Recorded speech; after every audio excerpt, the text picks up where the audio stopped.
Konnichiwa! Minasan, konnichiwa! Hello, everyone. Welcome to another exciting episode of Talk to Keki. And by the time you hear this this episode, it'll be the end of February 2022. I'm Matt, your host. And to join me, as always, our first official winter episode of the year, my co-host, Ethan. What's up? Konnichiwa, Matt-kun. Daijoubu desu ka? I am all right. Everything is not daijoubu. Everything is not daijoubu. I yeah, missed you, buddy, even though we talk every day, but still. I know. Yeah, we talk every day and we yell at someone. Yeah, right. And I see you in like 5 days. I know. Excited. I am. Yes, we're going to Outlaw Mud Show bullshit. Outlaw Mud Show bullshit. And we're gonna go see Harmony, right? Yes, we are. We're going to see that early afternoon before the show on Sunday. Woo! So, if we don't get a Keki episode, that might be our first Keki show. That might be a little. Oh, yeah, maybe. Let's talk about the movie. That makes sense. A pilot, Keki pilot. Yeah, it gives us something while you catch up because you're not going to be caught up. Yeah, I'd say. Well, yeah, I'd say so. Because more or less. Yeah, more or less. I mean, I have time to. I think 2 or 3 animes that come out on Saturday. Yeah. So I'll have some time, maybe. I don't know. We'll see. I'll figure it out. We'll figure it out. We'll play by ear. Yeah. But Anyway, we got a show. We got one more finale from fall. We're gonna talk about that first, and then we're gonna do our first impressions of a majority of the winter shows, except for Demon Slayer, because we're already in depth with it. So we're gonna talk about it continuing. Same with Platinum End. And we're going to end with the review of Belle. Yes, Belle. Do we have any news for the day? I don't know. I haven't really looked at the news. I didn't look. Well, we're going to look real quick. Oh, just bottom tier character. Sasaki-kun has announced a new anime project. We just don't know what it is. It's been a year since the first season came out. I wonder if it'll be season 2. I don't think it will be. They would have probably announced season 2. We'll see. It could be OVA. It could be a movie. Season 2. Yeah. We don't know yet. I know the light novel's still releasing. It's balls deep. Yep. And we got a manga anime adaptation of Insomniacs After School. There is no on that. I don't know much about it, but I'm pretty sure the title speaks for itself. Mm-hmm. Haven't happened in Shonen Land. I mean, what hasn't happened in Shonen Land considering the last couple of weeks, bro, with Attack on Titan and fucking yeah. Also, Jujutsu Kaisen is going to be in theaters March 2022. Yes, that's the supposed announcement. We're not waiting 9 months. Thank God. We're gonna get it in 2 months. You know, it's kind of crazy. I was thinking to myself, I was like, neither of us watch Attack on Titan, and it's pretty wild considering this is an anime podcast and we don't talk about Attack on Titan at all. Yeah. There we go. Fuck them. There you go. We talked about it. Oh man, one day I'll watch it. I still it's just too far. It's too far gone. But again, we're gonna get right to it. We're gonna finish off with the Komi finale. Yep. It was pretty much the second part of the whole affair. The maid cafe. Osami trying to make money off this, using Komi for a profit. I was like, yeah, and it worked. It worked for a bit, and then the staff was like, "No, fuck you." Yeah, no, you can't. You're not making a profit. You're disqualified. It's crazy too, man. Like, what the fuck? You should let her keep the money. You can't make a profit in school. Oh my God, they won't They won't allow it. They will have no such thing. But because of that, Najimi paid the price with the whole. You gotta have discipline. So let's go to this activity where they fail to focus all the time, and they get hit with a fan. So that was funny. Basically, again, the staff is just doing their job with the maid cafe and making money. Komi and Tadano also just walk around to the other venues. There was a haunted house one. Yep. And so there was no butt grabbing from the stalker, the underage stalker. Nope. Like she wanted, because she wasn't there. True. She's busy working. And then during the closing ceremony, we get here's the announcements. It was the Mad Cafe, the Maid Cafe, blah, blah, blah. The Mad Cafe. The Mad Cafe. Well, it wasn't Madhouse. Maid Cafe won, but since due to Najimi's plan, they all got disqualified. And everyone gave Najimi death sting. But then they were like, hey, at least we have fun, right? It's like, oh, fuck yourself. Yeah. When Kobe said it, they're like, you're right. We have fun. As a friends. And then Najimi's like, what the fuck? Right. And they close the ceremony with a slow dance. And you see Tadano and Komi getting shy, awkward, like normal, till they eventually start to dance. And then it turns into Najmi getting in, and then turn a whole circle of everyone dead. And I think one of them wanted, hey, I want to be next to Komi, you fucker. you stupid fucker. But we're not done there. There was an actual after party, karaoke bar. Everyone takes turns singing except for Komi. It just goes right to the credits. They pretending Komi sung, even though she didn't. And she got graded a 0, which made, Ren go, hey, fuck this machine's broken. I'm going to go kill them.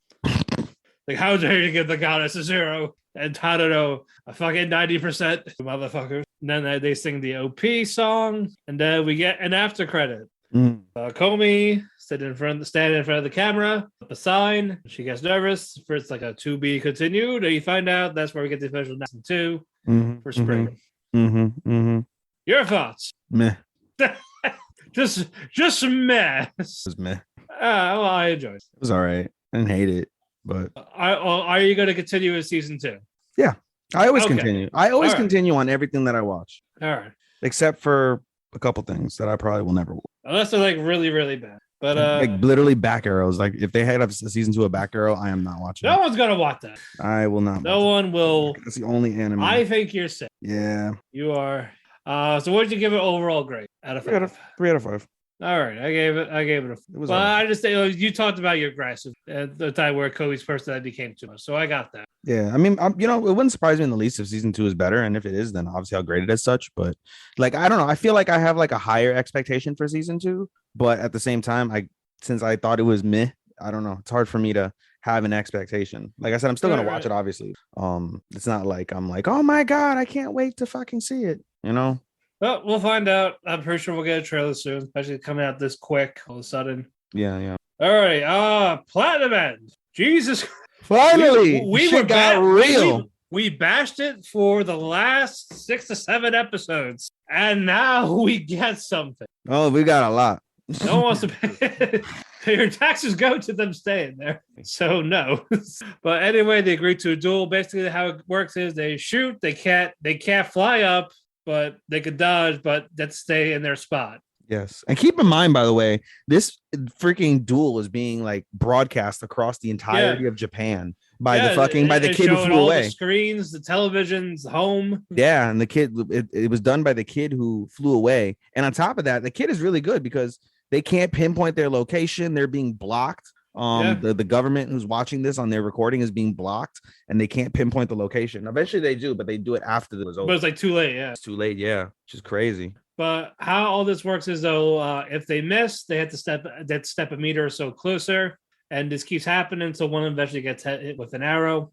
Mirai starts to psych out Kanade, saying, "Hey, are you actually the real Metropolitan Man? I've seen your face because I know what you look like. How I know you're actually the person." So he actually reveals himself to people, but the fact the camera is such an odd angle, people don't see it except for Mirai. Yeah, and he uses that and the glare from the sun to psych out to shoot an arrow, but instead he charges in to stab him with said red arrow. But you find out Metropolitan Man is already shot with the red arrow, so therefore he cannot use. And he's not going to use the white. Yep, so he knew, and this was his plan to go, hey, either way, I was going to win. So what does Mirai do, Ethan? He gave him hands. He gave him hands, and he put a wing around him. He gave him hands. He blinded him with his wing, and as a reminder, no one can touch the wing except the person who owns the wing, because the wing is like a metaphysical object. You're right. So he can't touch the wing to get it off of him. Mirai is, what's it called? Mirai is sorry, I got a text message to fuck me up. No, Mirai is basically holding him with the wing, and he grabs his hand with one, like his white arrow hand, so he can't stab him. And then we see Kanade use his other arm to have and it has like a blade. And then what's it called? He tried out he can't switch. He can't switch that arm with his arrow. Yeah, he can't switch the arm with the arrow, and he tries to stab Mirai, and he can't because of the suit. Yeah, and then Saki eventually steps in to grab his other arm. Yeah. And they hold him down. Strickland was like, oh shit, what do we do? So Bukaido's like, well, I'm gonna do what I should have done. Yeah. Grab the gun, the Gatling gun, And he's dying, so slowly, unable to lift this thing fully, bleeding, coughing, blood. Yep. And like he thinks like he's just not gonna make it there. Yep. And then you're forgetting. Oh, we forgot that Saki Saki jumped in. Saki grabbed. I said she jumped in. Did she jump in? Yeah, I said she jumped in when he was being stabbed. Oh, I didn't hear you. I'm sorry. Yeah, they got him against the gates of that. That ride. She got sliced in the cheek. Yeah, and her ears are gone. The fan service is over. Fan service is over. Shit got real. But yeah, Mukaido was like, he eventually gets it up. Then Kanade was like, "You gonna let him do this? Like, fuck this! Like, I thought you didn't want me to die." Right. And eventually, Mirai and Saki just looked at it and just got the nod of the okay. Yeah, and meanwhile, Kanade's begging for his life. I'm doing this for my sister that I accidentally killed. Mm-hmm. Yeah, okay. as like, what if we? And then again, Mirai says one more time, "Can we just put him in jail?" I was like, "Yeah, put me in jail. That will work. I won't do this again. I swear." Sure. Okay. I don't want to be gone anymore. And then Mukaido says, "Nope." And then Mirai finally gives it. All right. And then he starts shooting him. You think he was gonna die before he pulled the trigger, or he had an escape plan? Nope. He got shot. You see the bullet go through, piercing his heart. You see that too. Bro, he shot him to pieces. Like automatic decapitation. Yup. Like the head, armor, like arms, legs. Because that's military grade. That's armor Close piercing. range. That's armor piercing. Fucking. That's like tank piercing. Like what's it called? Bullets. Yeah, like from close range. Yeah. So if it could pierce a tank, it could pierce a human. And did it. And all did over. it. That was like a fatality, man. It was like, oh my God. Like I honestly hate seeing throw up in fucking anime, and I was expecting like Mirai to like just projectile vomit at the sight of fucking of this guy all fucking just blown to pieces. Yeah, but they kind of it worked for this because you didn't expect that. Yeah, it's crazy. And then on top of it, everybody in Japan saw fucking dude get blown to pieces on live television. Kanade's friend knew. Kanade's friend who realized who it was. And he knew a few episodes. Yeah, but he didn't say it. Yeah. Yeah, but he knew. And then you find out, basically, you see their arrow go away along with his wings, his arrows. And they don't tell you where they go to. They disappear off somewhere else. Meanwhile, the kid who flew away is celebrating that Kanade is dead. He's celebrating, and he takes off his mask, and we don't know who he is yet. But it's some. I feel like we're gonna see him again. Weird boy, huh? We'll definitely see him again. I mean, he's gonna be the main protag now because they just killed the main protag 14 episodes in. So in theory, the anime should be over, right? It's not over. There's 10 episodes to go. So he's gonna be the new protag. But yeah, we don't know. We'll find out. But Mesa, his angel, eventually leaves. Yep. Says, all right, well, fuck this. Yep, takes his. And then Mukaido he's like, I'm a special grade angel, and here I am, fucking escorting a dead person again. Yep. Crazy. So definitely getting demoted. Then Mukaido collapses. They take him to the hospital, and he dies. Yep, he died. He finally dies. He gets a sweet moment with the wife and kid. Yeah, the doctors were like, "Oh, it's a miracle that he lived this long. There's no way he should have been dead." Yeah, he should have been dead. Yeah. And so Barat shows her admiration to him, his angel, and gives Saki and Mirai his wing and arrow. Gave Saki specifically the wing and arrow. Yeah, Mirai doesn't really need it. No, he's a special. Because he has a white arrow. He's a bitch. That's it. Still a bitch, but yeah, he still is. Yeah, no. Bitch. Mukaido was the man. That's all we can say. Mukaido was a G. Saki was a G. I mean, Metropolitan Man went out. Still. Nah, I don't feel so. Everyone but Mirai. I don't feel so. But yeah, I wonder if we'll keep the same OP and EGs now that that's over. But we'll find out who the next villain is on the next episode. Now, hoping to get past junior high school students squirting and having lesbian sex and killing her. that didn't need to happen. I mean, it was nice. I'm just sure they didn't need to be that age. I mean, no one calls for 11, 12-year-olds having sex. No one about Keki shit, cutting the head off, saying, I'm gonna squirt. Yeah. No, she wasn't fucking 12. Middle school. I mean, it's middle school in Japan. It's really high school in America. She's like a high school freshman. That still doesn't make it better. I know. I'm just pointing it out. That doesn't make it fucking better. I know. I mean, you just got to separate it for what it is, Like you learn with World's End Harm. You kind of have to just separate it for what it is. So we'll get to that later. Yeah, I know. But that's all we got. But Platinum Man finally won us over at least. So there's that. Well, for now. I'm interested. Well, we got to see the other people. I went from Platinum End to I gotta watch this to Platinum Ends. All right, let's see what happened this week. Like, all right, we actually it was building. The last 3 episodes of Platinum End were something. great. Yeah, the last 3 episodes were great. Pretty fucking good. I didn't expect him to die. Truthfully, I really didn't expect Hinata to die so quick. If only he was the actual, and it was just again, if it was just him and Mukaido, I think it'd be. But we didn't. But then it would be short. It would be over, and that's that. But I'm saying, like, then you could have done that. You could have done that with them, and eventually it led to Mukaido die. He failed. Fuck the rest of the anime. Yeah, that. Fuck all of them. We're done with that. Alrighty. Now let us get to the actual winter. Actual winter. Before we mention a quick note, I started Orients. I got 2 episodes into Orients, and it gave me Back Arrow vibes. It's just fucking far-fetched. Like, it's like a feudal period where they have swords and katanas, and then they have flying motorcycles and flying fucking what's it called? Flying like the the Oriental homes. Yeah. Like that as flying fortresses and people flying with their katanas, like without no like magic. There's obviously some sort of magic, but it's not like told. You don't see them casting a spell or something. Like, right. I was like, no, I'm good. I'm not. After dealing with Back Arrow, I'm not gonna watch something similar to Back Arrow. So I dropped it, which is very rare for me. I hardly drop anime. I'll suffer through it, and I hardly drop it. And I just didn't pick up. She professed herself pupil of the wise man. After my friend said, "Bro." Oh, really? So yeah, so it's like it's that horrendous, and I'm seeing a lot of ratings and reviews for it. 5 out of 10. Oh my god! So I dodged the bullet. I was like, you know what? So I thought I need to do Isekai or whatever. So that's why I picked up Lead Down. We'll talk about it when we But you said it's mediocre too. It's fine. It's passable. Well, unlike you, I picked up fucking what's it called? My Darling, and that's that's low key one of my favorites so far this season. I mean, I have several favorites. We'll get into them in a second. We'll get to that in a second. We'll get to them. Oh man, go ahead, Matthew, because you got more than me again. Oh God, damn it! Fine, then you're going first next season. We'll see. Depending. Let's see. 1, 2, 3. Let's not count it now. We got like 5, 6, 7. You have 7 different seasonals you're watching on your own, while I have 4. No, yeah, 4, because 86 isn't out until fucking March. All right, I got 2 continuations. I'm going to start with those.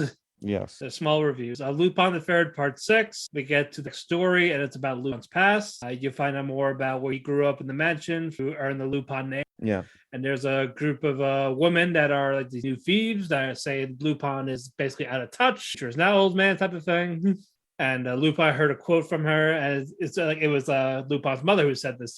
You find out his mother, well, not really mother, but Tomo, someone that raised him in that mansion when he was younger, was a mother figure. First, you find out she was dead because she took a special jewel that is part of that mansion. So she got shot for it. Yeah. And then you find out she's not dead, and so that's basically the mystery of finding out more about Lupin's origin with this Tomo girl that's probably gonna be the main antagonist. Mercedes got arrested already after basically showing off Lupin the first episode. And next episode, Lupin's like, I'm actually better at this than you think. You guys are just fuck you and don't steal this. So again, very good shit. I'm excited for it. We're gonna move on from that because backstage complaints. King's Rankin again. They're still continuing. Now we got the war with Queen Helen, Hil, with the girl in the mirror. I forgot her name. Really? You didn't update the cast? Letting Sean know about fucking Zoom fucking up. Yeah. Miranjo, sorry. It's the Battle of the Queens. So Miranjo has these demon dogs again. There's more of them this time. And Dorche and Anna, her main guards, are starting to fight them off. Mm-hmm. And then the criminals from the underworld are starting to wreak havoc on all these innocent people. Mm-hmm. It led to Anna getting her neck cut open. Bitch. And then Dorsch is ganged up on all these demon beasts. Mm-hmm. He eventually gets to them until he gets pinned down again by a giant's hammer. And the beast bit off his foot. Healing heals Anna from her neck because it wasn't like a fatal wound. The healer, she's low on mana. Mm-hmm. She blinds one of the prisoners with her light magic. Mm-hmm. But because of this, he eventually goes into town, the village, starts killing innocent people. What the fuck? Yep. So it's like, shit. But Boji and the army of the underworld arrive, except for Despa because he's slow on his fat horse that got overfed while he wasn't using it. So it's like, all right, fine. You guys go on without me. I'll catch up, but do not fight this guy until I get there. And so the main captain of the guard is like, well, shit, he's not here. And he's killing people. I gotta find him. There's not much I can do at this point. So he holds him off while Boji makes his way to the castle. Appius, the spirit guy who was with Miranjo, so he's actually getting second thoughts about all this. Like he starts feeling bad that people are getting like tortured. Like he doesn't want to serve Miranjo anymore. And then eventually it led to, I got no use for it. And then the prisoners from the underworld turn their direction toward Miranjo, so they knock out Appius. I say, oh well, you're just a mirror, so we're gonna fucking kill you. We're gonna break the mirror, and you can die. And it lets Appius eventually getting up and punching one of them because he's pissed off because they attacked him. And credits roll from there. So good shit. We're getting the battles. All right, now my first impressions of the actual fall stuff. I am watching without you. Slow Loop is a fishing anime, slice of life about fishing. Hiyori is a young girl who lost her father. She's a fisherman, so she just fishes. She picked it up from her dad. You learn a little bit about fishing, mostly fly fishing. And then you see another girl there called, her name is Koharu. She watches Hiyori fish. And he talks about like, oh yeah, my dad's getting remarried, so that's why we moved here. And Hiyori's like, wow, my mom's getting remarried after my dad died. They find out their parents are the ones that are remarrying to one another. And so now Koharu and Hiyori are stepsisters. And they keep asking her, like, hey, you cool with this? Like, you cool with them staying here? You cool with your sister sleeping in your dad's room, even though he's dead? It's like, yeah. But yeah, it's normal slice of life school with fishing. I think it's cute. I have nothing bad to say about it. True. So if you're into fishing, I think I see you once. I read it and I don't know. It didn't catch my eye. Fishing, Yeah, I don't mind. It's like sports anime. Like I'm not truly much into sports anime, so it's like I decided I'll give them a chance here and there. Yeah, expand my repertoire. I was gonna watch the golf one, but that was like a 13-minute one episode, like one shot. Yeah, no, I'm good. Yeah, so it's like, okay, well, there's a national golf anime in spring, so I'm not gonna bother. I'm gonna watch the fishing. Yeah. But it's cute. It's harmless. Nothing bad about it. No bad dialogue. It's just simple. All right. Next one. My isekai of the season. Lord of Lidale. It's about Kanya. Yes, Kanya. Sanya. Kanya. It's an elf. Basically, she woke up into this hotel at this VM. It's another MMO. It's like, oh yeah, I was on life support at the hospital with a feeding tube. I died because the power went out. So my subconscious in this game. So it's like Sword Art. So they were playing the game and then the power went out and then her. She was on life support, not when the game was on. She was on life support and then she died. She got reincarnated into her avatar in this. And of course, she's overpowered. She's level 100. Her stats are max. Has all the abilities. Like, she's like 300 years old. She's looking for her children, even though she never had sex.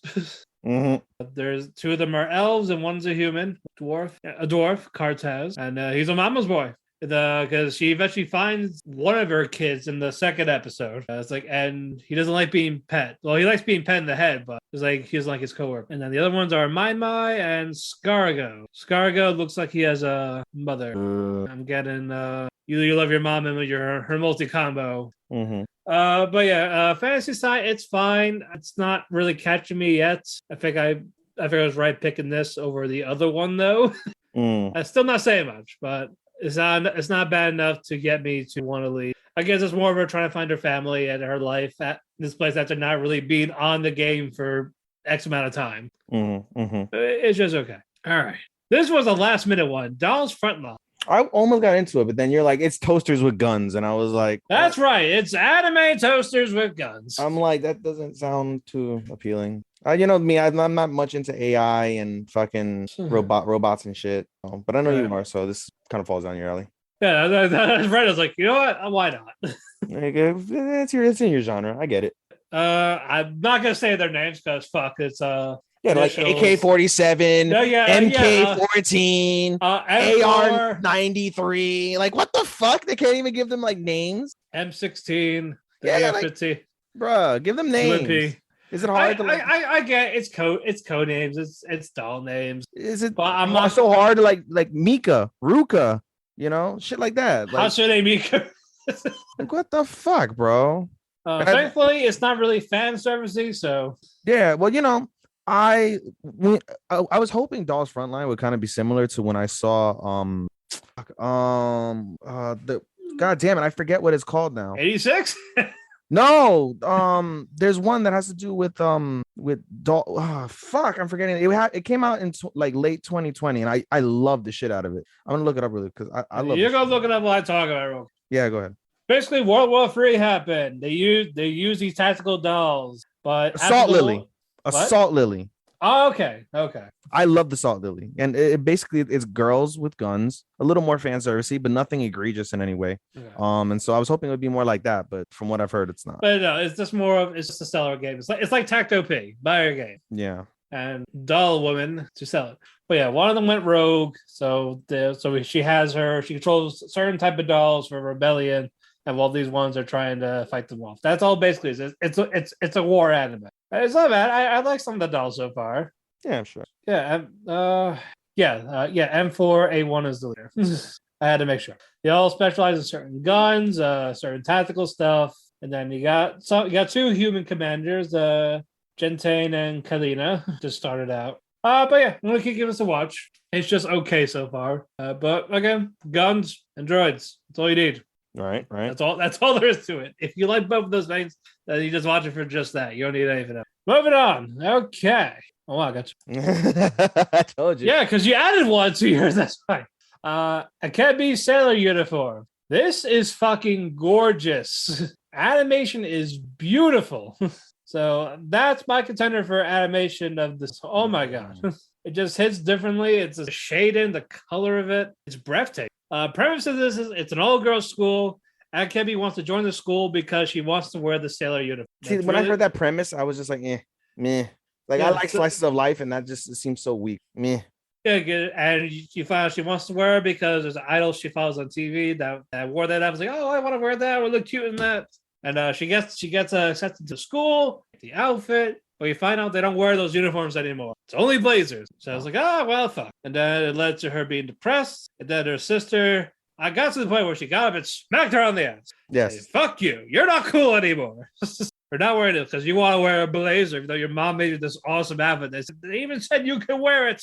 You can wear it. And then eventually she decides to take the outfits to school. She meets Erica, who was clipping her nails, and she smelled her nail clipper for some reason. Yeah, once in a while I'll do that. There's just something about that smell. It's just like, Yeah. You can wash your hands, obviously. I wash my hands, but you get that smell sometimes. It's like, Yeah. But anyway, they start befriending one another, and she finds out she just wants to make friends, but she has no social disorder or anything. It's more she's never been to school or anything like that. It's the first time so she just wants to be friendly with everyone while wearing uniform to stand out. And again, people are gifting the shit out of the whole ass stuff. It's all over. It's memed. It got memed in less than a day. Of course. Like I knew that was happening as soon as I saw it, but I couldn't help but laugh. Yeah. Hold on. That is our editor. Oh, that was you. What? I thought it was the editor, but no, it was just. No, I just told you I had written to him, letting him know that my shit fucked up. He was like, oh, yeah.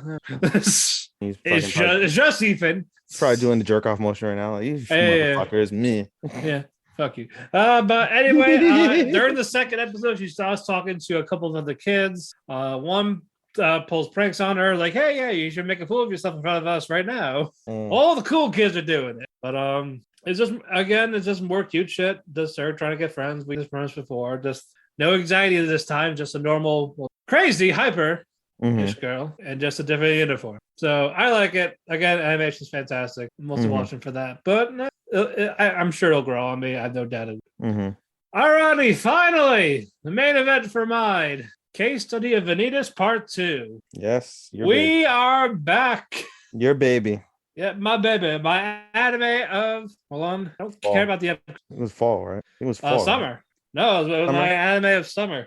It's my number one for summer. And then here we are. Vanitas no Dante. They're all going to find out about the beast from the last episode. They got there. They start finding his tracks. It's freezing out. But eventually they get set back in time. We don't know if it was like magic or a spell, but that's what happened. It's like they're seeing images of it, and then you see the beast, and then you see the beast fighting Jane. Like, ah, shit, that's my girl. I gotta go help. And of course, No ran off on his own, got lost, till he finds a vampire hunter or paladin named Astolfo. Not the trap. Not that one. But it is a trap. It is a boy, but not that one. Like, oh shit, you're a vampire. I knew it. I knew when I bumped into you on the train at the last episode. I remember, so I'm gonna kill you now.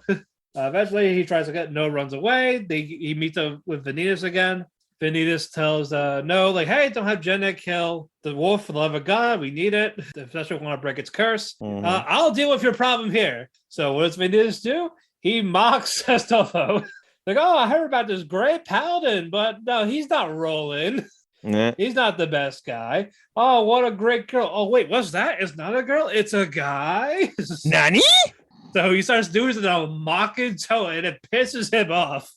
He tries to, and then Vanitas wants to go get his book, but the wolf hits it. So now he doesn't have his dude break these curses. Oh no! And then she sees Jane talking to the wolf like she knew it, and she kept saying Chloe. And then eventually, when people were gone, you see the wolf turn, and it was that girl named Chloe, the blue-haired girl we saw in the aftercredits. And of course, Charlatan fucked around, like, hey, you're not gonna kill these people. Fuck you. Fuck around. We're going to mess with you. This is our plan. Fuck around and find out. And that. So basically, we're gonna got a shit ton of action in the first episode. So I am happy with it. I love it. The OP and ED, they're not the same as the first one, but I think yeah. All right, your turn. My turn. This will be shorter, guys. So let's go with Princess. Wait, I'm kidding. Oh, Jesus Christ. I'm kidding. All right, so we'll start with Princess Connect Redive Season 2. We're back from Season 2. This show came out, believe, winter last year, I think, or it was in 2020, I think, or something like that. Either way. I'll look while you talk. Yeah, it came out it came out fairly recently. So it came out Season 2. It's been over a year. The show basically follows 2020. 2020. Okay, so it's been about a year and a half or so. There goes my laundry. Sorry if you heard that beat, guys. I'm doing my laundry.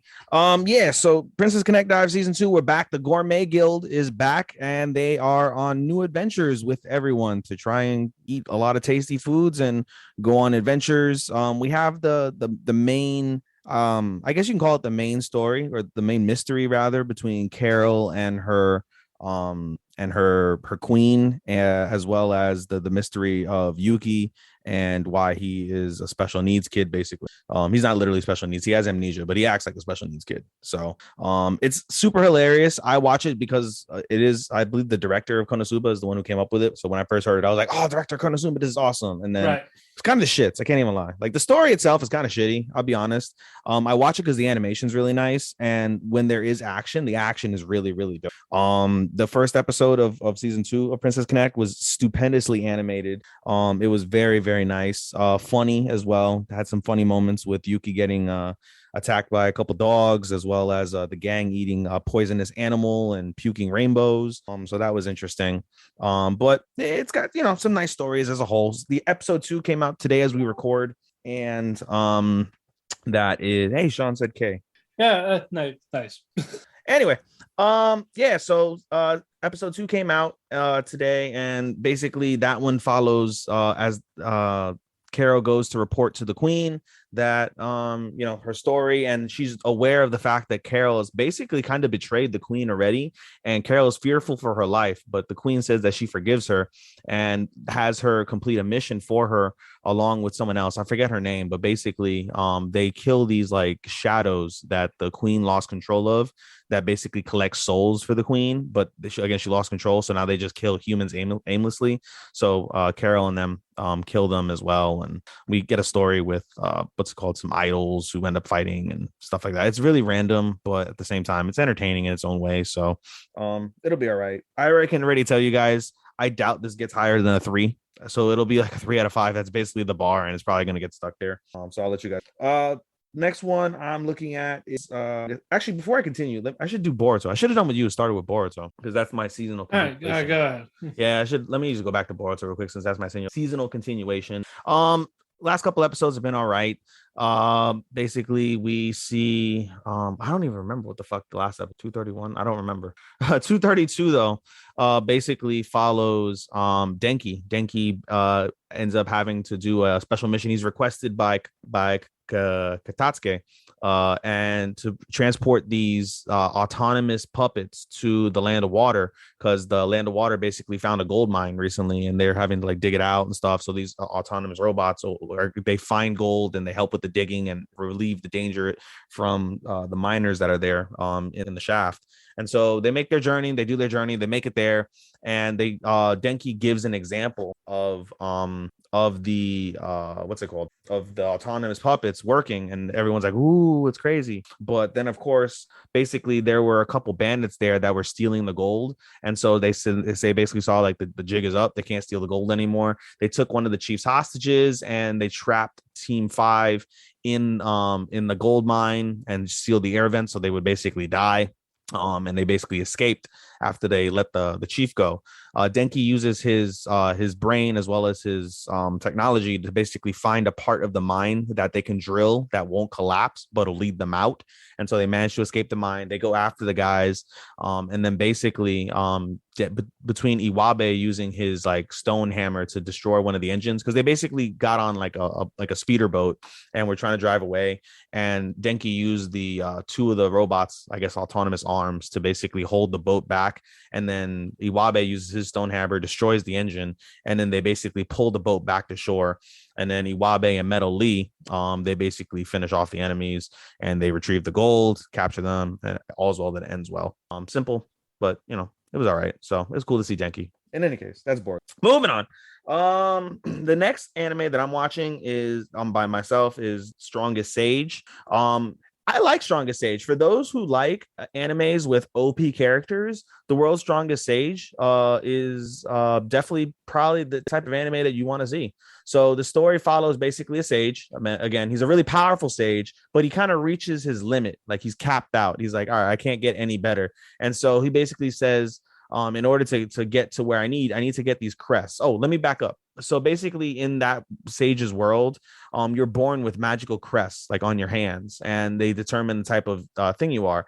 There's an ideal crest, but he doesn't have that. So what he decides, he's like, in order to get this ideal crest, I'm going to have to basically reincarnate. So he nukes himself, reincarnates several hundred years later. Yeah, he nukes himself after fucking this crazy battle. He's that's like, one seppuku right there. Yeah, he's like, I can't get powerful anymore. I need to get powerful. Nukes himself, gets reincarnated several hundred years later. He gets the crest he wants. It was a thing by chance too. He didn't force it. It was a lucky chance, and he managed to get the crest he wanted. But in this new world, basically, his crest which is the most powerful crest, is deemed like the crest of failure.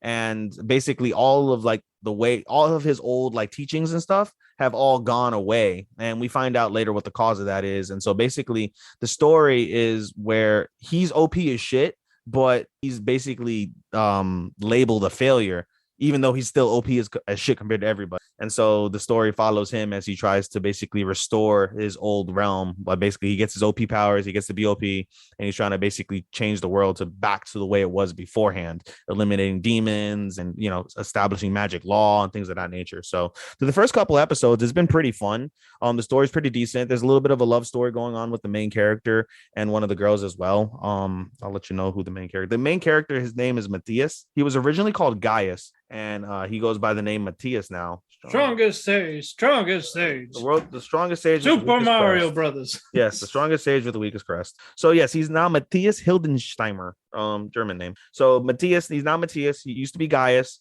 and there's records of his old self Gaius, which they're going to get into. They briefly mentioned, they're like, nah, it's a coincidence, but they'll get into it. And so basically, there's a kind of like a love thing with him and this girl named Lori, who is or is it? No, it's Alma. I know it's Alma. He likes Alma. So he likes Alma, and Alma and Lori are besties. And they basically join his party. They become his party, and he teaches them how to be OP themselves as well. But there's definitely feelings with you. So overall, though, it's really nice. It's really nice. Pretty, you know, guys OP. So if you want to see OP magic and OP powers, definitely gonna be the one. And then the final one that I'm watching on my own, again, short for me, only 4 this season that I'm watching on my own, is Love of Kill. Love of Kill, guys. So it's a pretty wild anime. Basically, the anime follows a bounty hunter and an assassin as they meet in a chance encounter. And basically, the assassin, who's a guy, ends up falling creepily for the bounty hunter, which is a woman.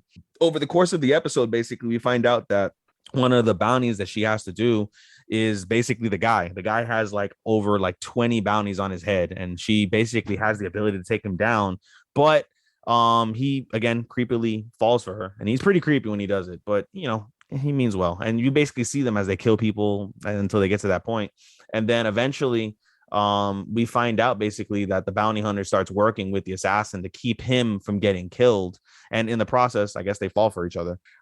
So it's pretty interesting from that standpoint. I'm looking forward to it. There's only been one episode so far. That show comes out every, I think, Wednesday. Comes out every Wednesday. Oh, and for the record, yeah, so Love of Kill is on Crunchy. Princess Connect is on Crunchyroll. Sorry. Strongest Country. Yeah, my bad. Strongest Age is on Crunchy. Yeah, it is on Crunchy. So those are on Crunchy. Although the majority of my anime, our anime, are on what's it called? Funimation. On Funimation, yeah.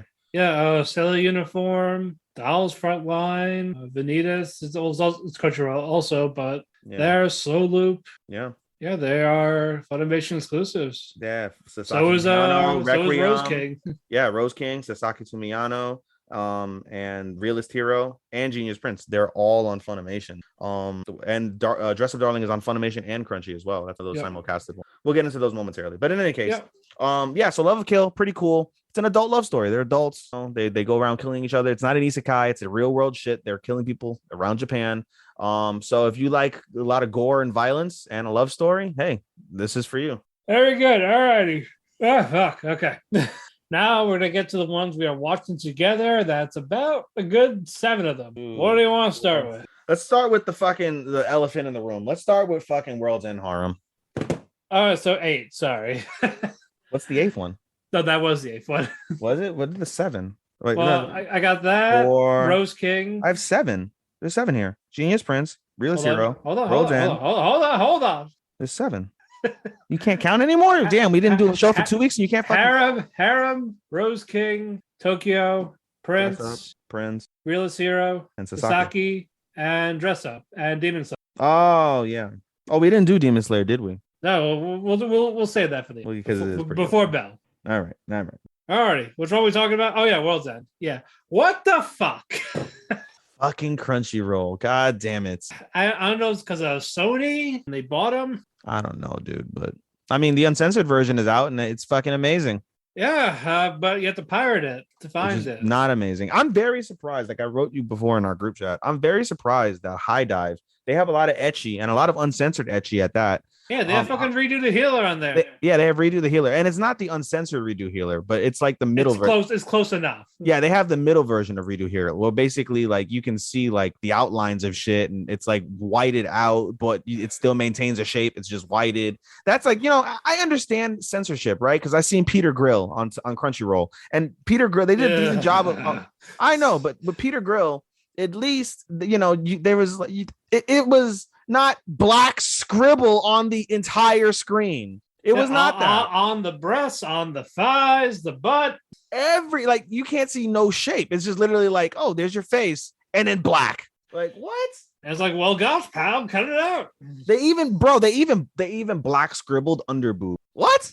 How do you black scribble under boob? Again, we'll get ecchi teenagers, but not adults. And you're right. They're all consenting adults at this point. Yeah, because college students are old. What do you call it? Rita was graduating high school. Yeah, that's 4 years later. And they're adults. Yeah, what the fuck?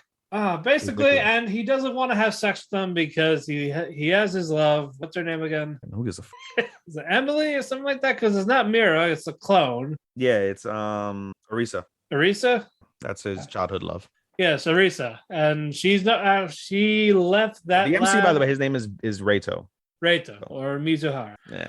Basically, all the men are killed because of a man killer virus, or the MK virus. MK Beatus. Or the Mortal Kombat virus. Yeah, right.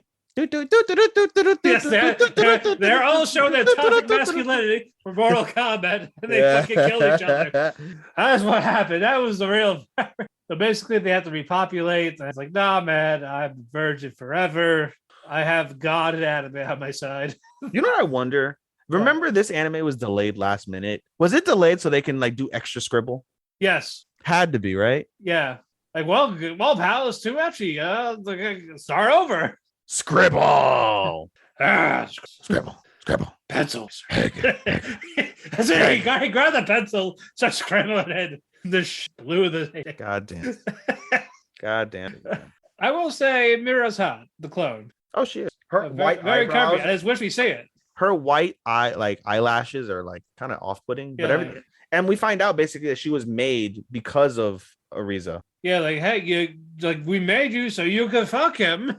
And he doesn't. And you can't do that because he's a virgin and doesn't want to. He believes until marriage. Meanwhile, the other guy that's alive, he got 28 girls pregnant already. Kyoji, yeah. Yeah, he's fucked over 100 girls and he's got 28 of them pregnant. Yep. What? But they don't like him because he's not immune to the mad killer virus, so he has to stay there. Yep.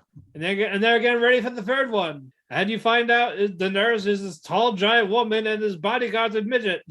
But the bodyguard's pretty badass. Oh yeah, she's definitely badass. The story, honest to God, the story isn't that bad. It's a decent story when you break it down. It's just the heavy censoring is an eyesore. It's off-putting. Like why? Like Angel has said, other people said, change the angles. Do the fog thing. Just not. Yeah, I was expecting like white fog, white light. Like something annoying, but not nearly as bad as scribbling the entire screen black. Yes, that's the only issue. Is just the scribble. Y'all can't see him. I'm shaking my head so hard right now. No, I see you. I know you. I'm saying the listeners. Fuck them. We'll get in a month. Ugh. But it's just stuff like that that makes it so off-putting. Yeah, and it's like it's hard to enjoy. Like, fine, we'll finish, but fuck. Yeah, man, it's tough. It's a short one. It's an 11 episodes, so we got 9 more to go. This is another one that's not going to get above a 3, guys. It probably not, unless they fucking wow us in these next 9 episodes. Oh my god, they forgot to uncensor a titty. It's a 5. No, not that. We're not that shy.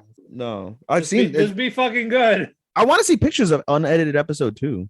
Like I only saw like the clip of unedited episode 1. I have yet to see a clip of unedited. I'm sure you can find it. I'm going on YouTube because not YouTube. I'm sorry, on Twitter because that's where I saw it. Worlds. All right, should we move on to the next while you're doing that? Sure. All right. My hands sorry. Genius Prince: Guide to Raising a Nation Out of Debt. This was definitely what I did not expect it to be. I expected it to be an isekai like realist hero.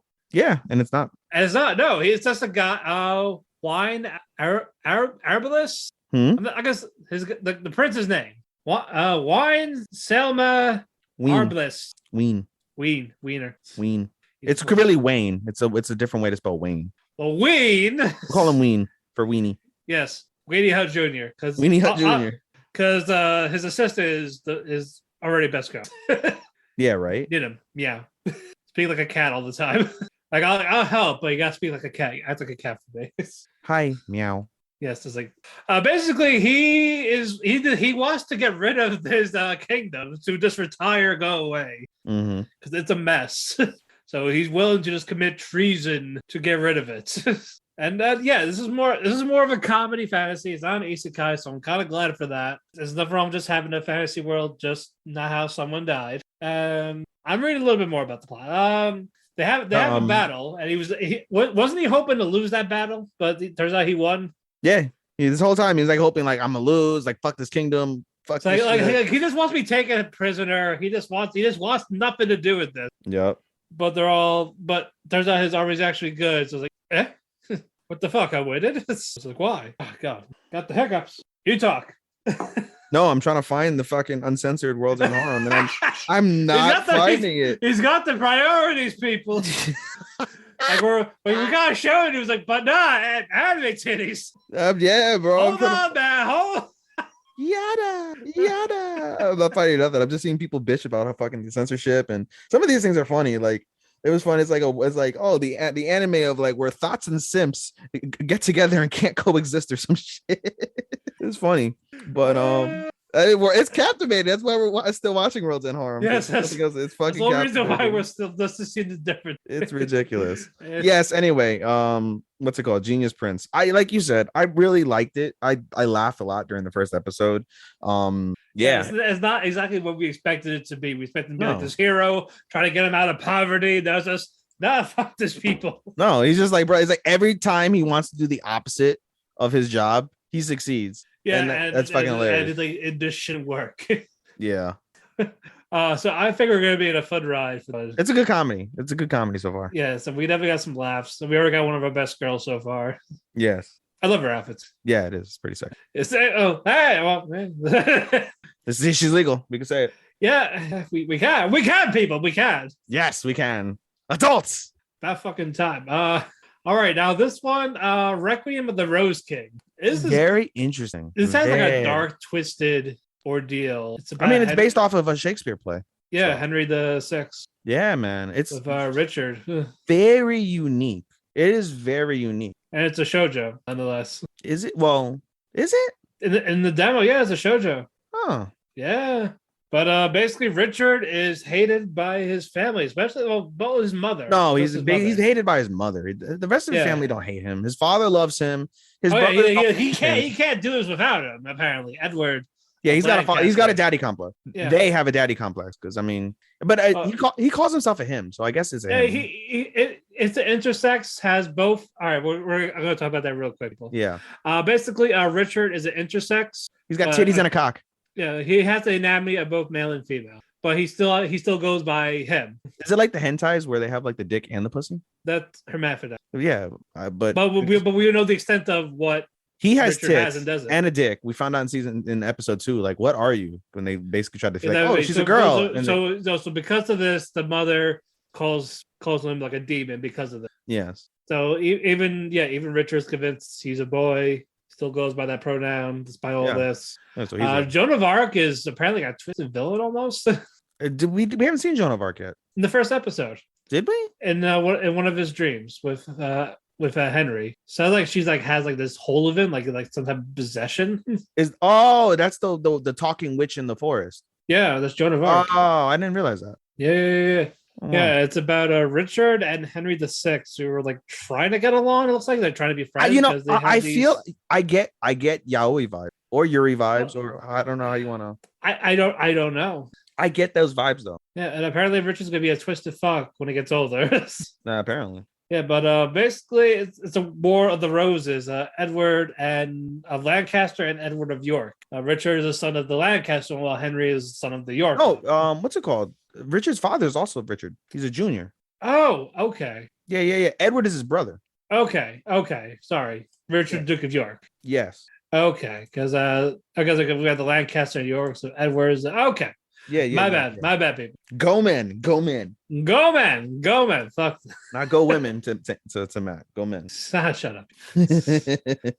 But basically, Richard's mother's like, oh yeah, he's in prison. The other noble. Why? I hate him. I'm just gonna leave him anyway.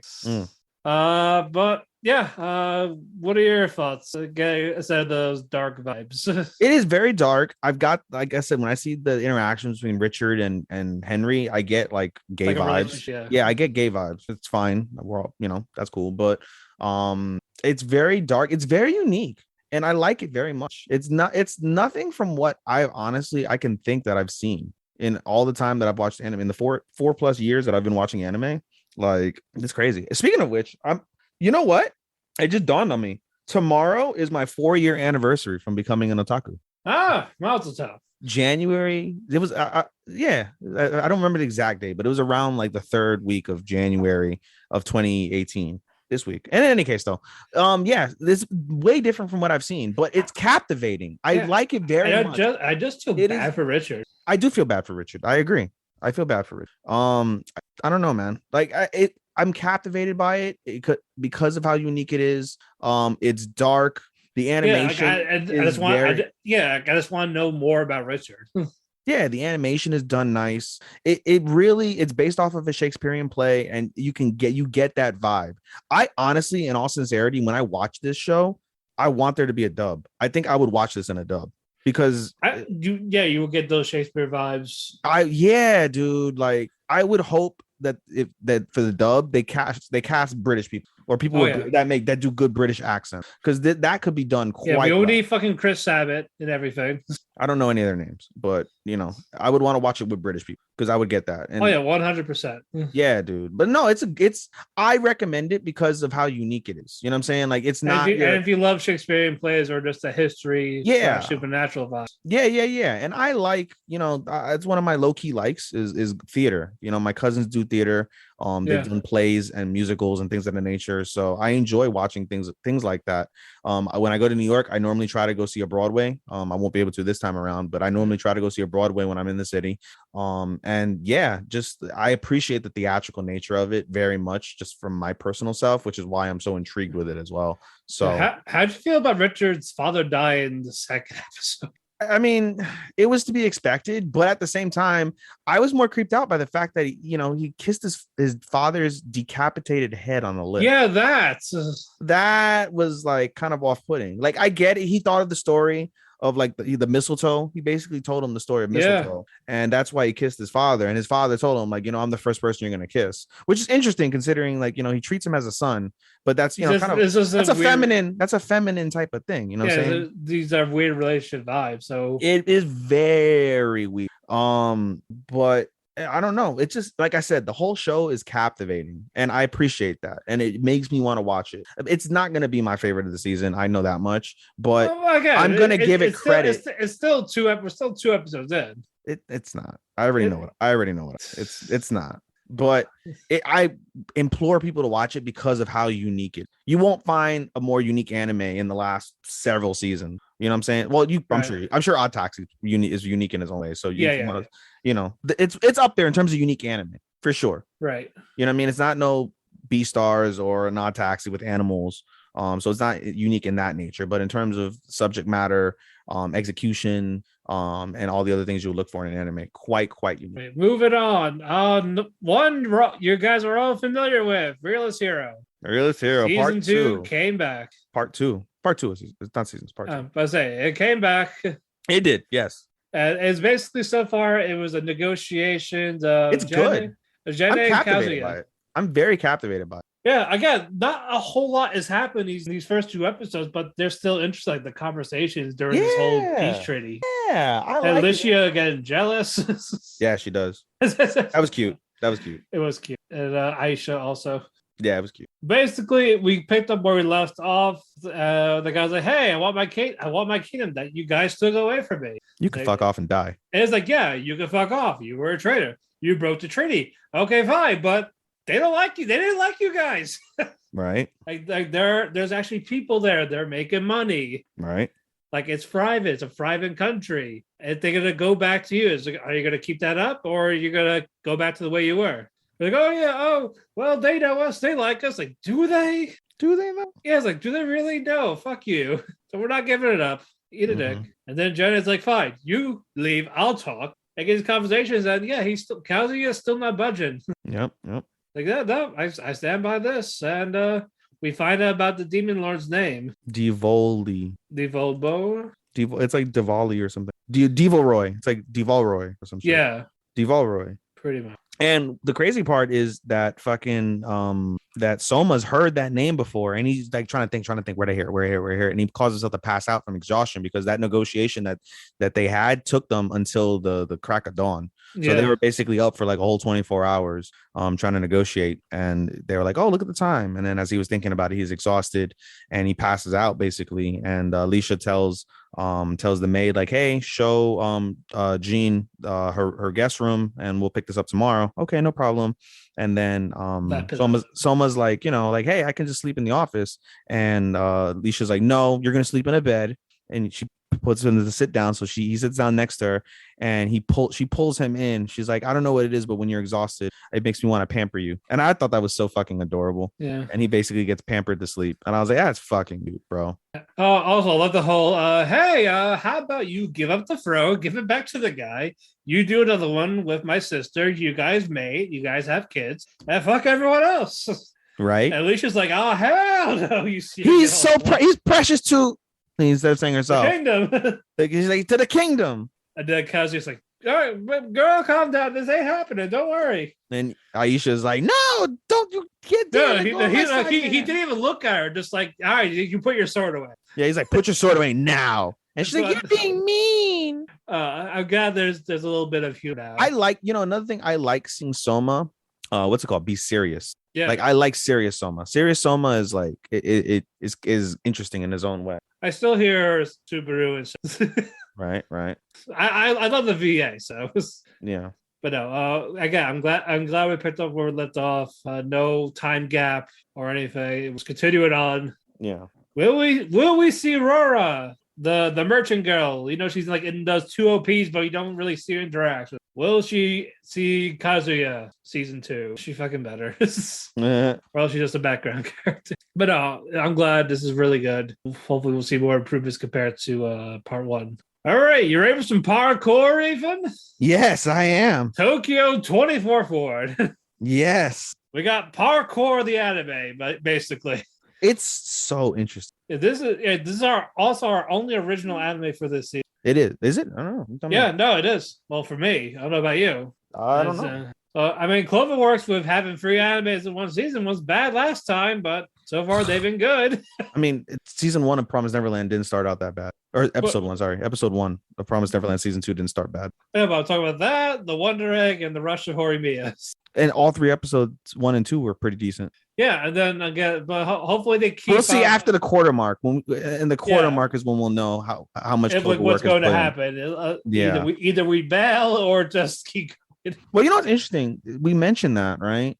And Cloverworks, with the exception, I mean, I don't know what other animes they've dropped, but since that 3 anime debacle, they haven't done another 3 anime set like that before. So they've been given a year basically to work on these on top of however long they've already had them in production. So, there's hope. Yeah, the 3 is the Sailor Uniform, 24th, and Dressed Up Doll. They had Shadow's House. Yeah, after that, they just had Shadow's House. Yeah, so there's hope. Yeah. We'll see. We will see. I will. They also had a movie. They had a yaoi movie, which did apparently average. It's better than shit. Right now. Better than shit like Promised Neverland, so. Yeah, that. Basically, it's lots of Shuta, Ran, and Kyoki. Is that how you pronounce his name? Let me look at it. The green hair ones. Koki, yeah. Yeah, Koki, Ran, and Shuta, they're basically heroes of this parkour thing with Asumi and Kanako. So no, they don't all do parkour. Only Shuta does parkour. Yeah. I still call it parkour. Parkour. So Shuta does parkour. Koki is like an executive, like a high-level executive in some and Ran's an artist corporation. And Ran is an illegal street artist, yeah. Yeah, basically they're all when they were younger, they wanted to be heroes until a fire happened and when their friends died, Asumi. Mm-hmm. So after this, they don't really talk to each other anymore. They grew distant. Well, it's only been a year. I know, but there's still tension. Not tension, but I wouldn't say tension of grief. Yeah, grief or just like getting away. Yeah, because there's always that they fight like brothers. They basically the 3 of them act like brothers, and so and it's one of the major points of the show. Basically, is like no matter how much we fight, we'll always come back to the same place because we're attached because of Asumi, and Asumi is Koki's sister. Yes. Yep. I'm looking at their names now. Mary is the one that's the friend that owns the shop. Is that the chef girl, Marie? Yes. With the dog, yeah. So that's like it's like there's a hangout spot. They eventually see Kanako. Who's that guy that wants them all together? Their sensei. I forget his name, but just call him sensei for now. Yeah, sensei wants them all together. While they're all basically trying to do their own thing. Koki is trying to join this political group.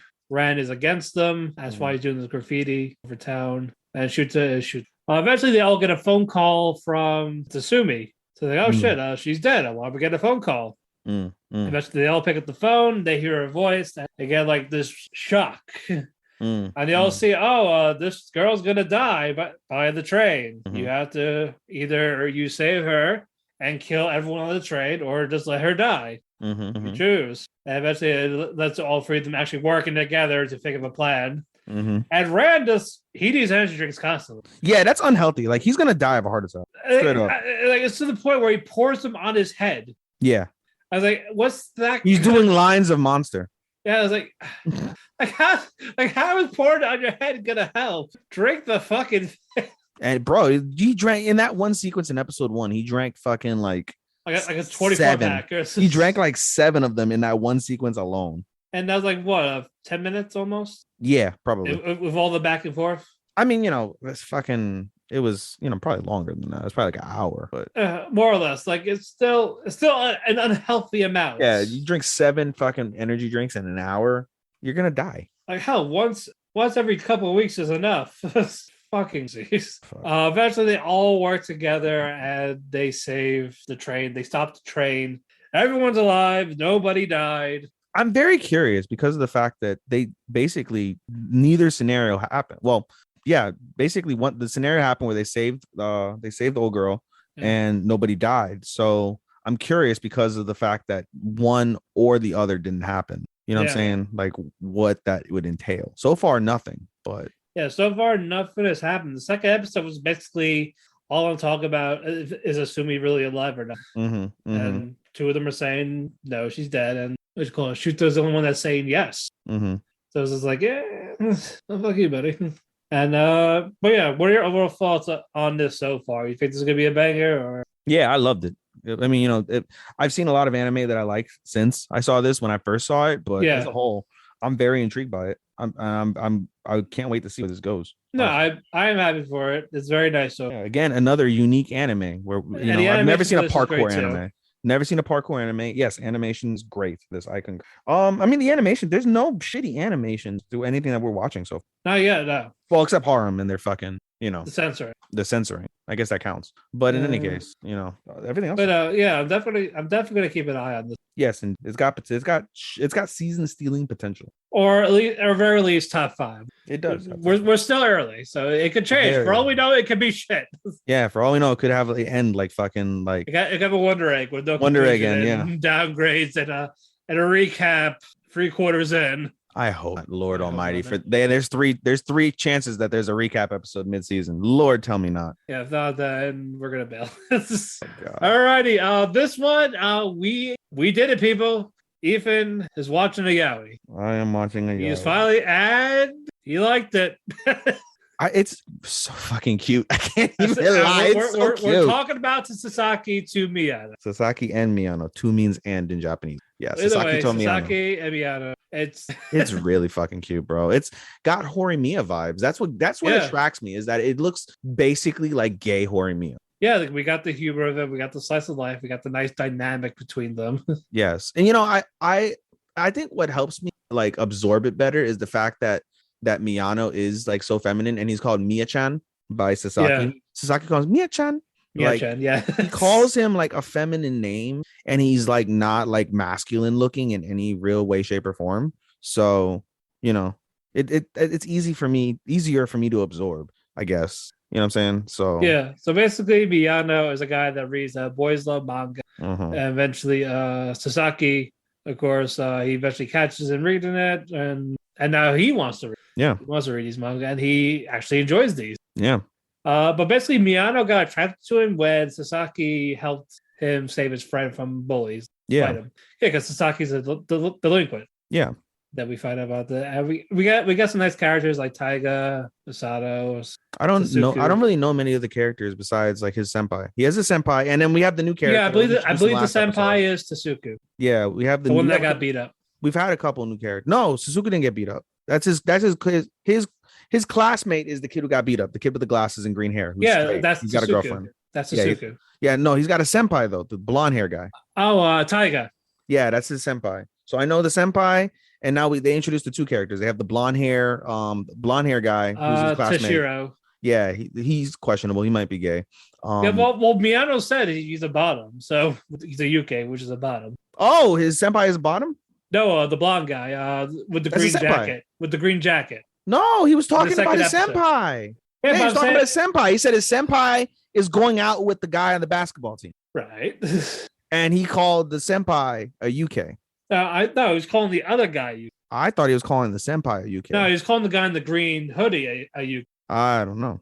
Yeah, that guy. Well, Taiga's dated someone, but he didn't call him a Bob. He called the other blonde. We only saw him a couple of times in the second episode. That's it. I don't know. I'm not used to. But moving on. We're I'm not used to non-heterosexual designations, so it's a learning experience for me. Yeah. But basically, Sasaki and Miyano, they start bonding with Boys Love Manga. And as you see Sasaki slowly catching feelings for Miyano, while Taiga's like, hey, don't touch my kohai. I will cut you. We'll bury you. Or you stand, you fucking delinquent. But eventually Sasaki is like trying to control his emotions for him, his feelings for him. Because he just want to creep out Miyano.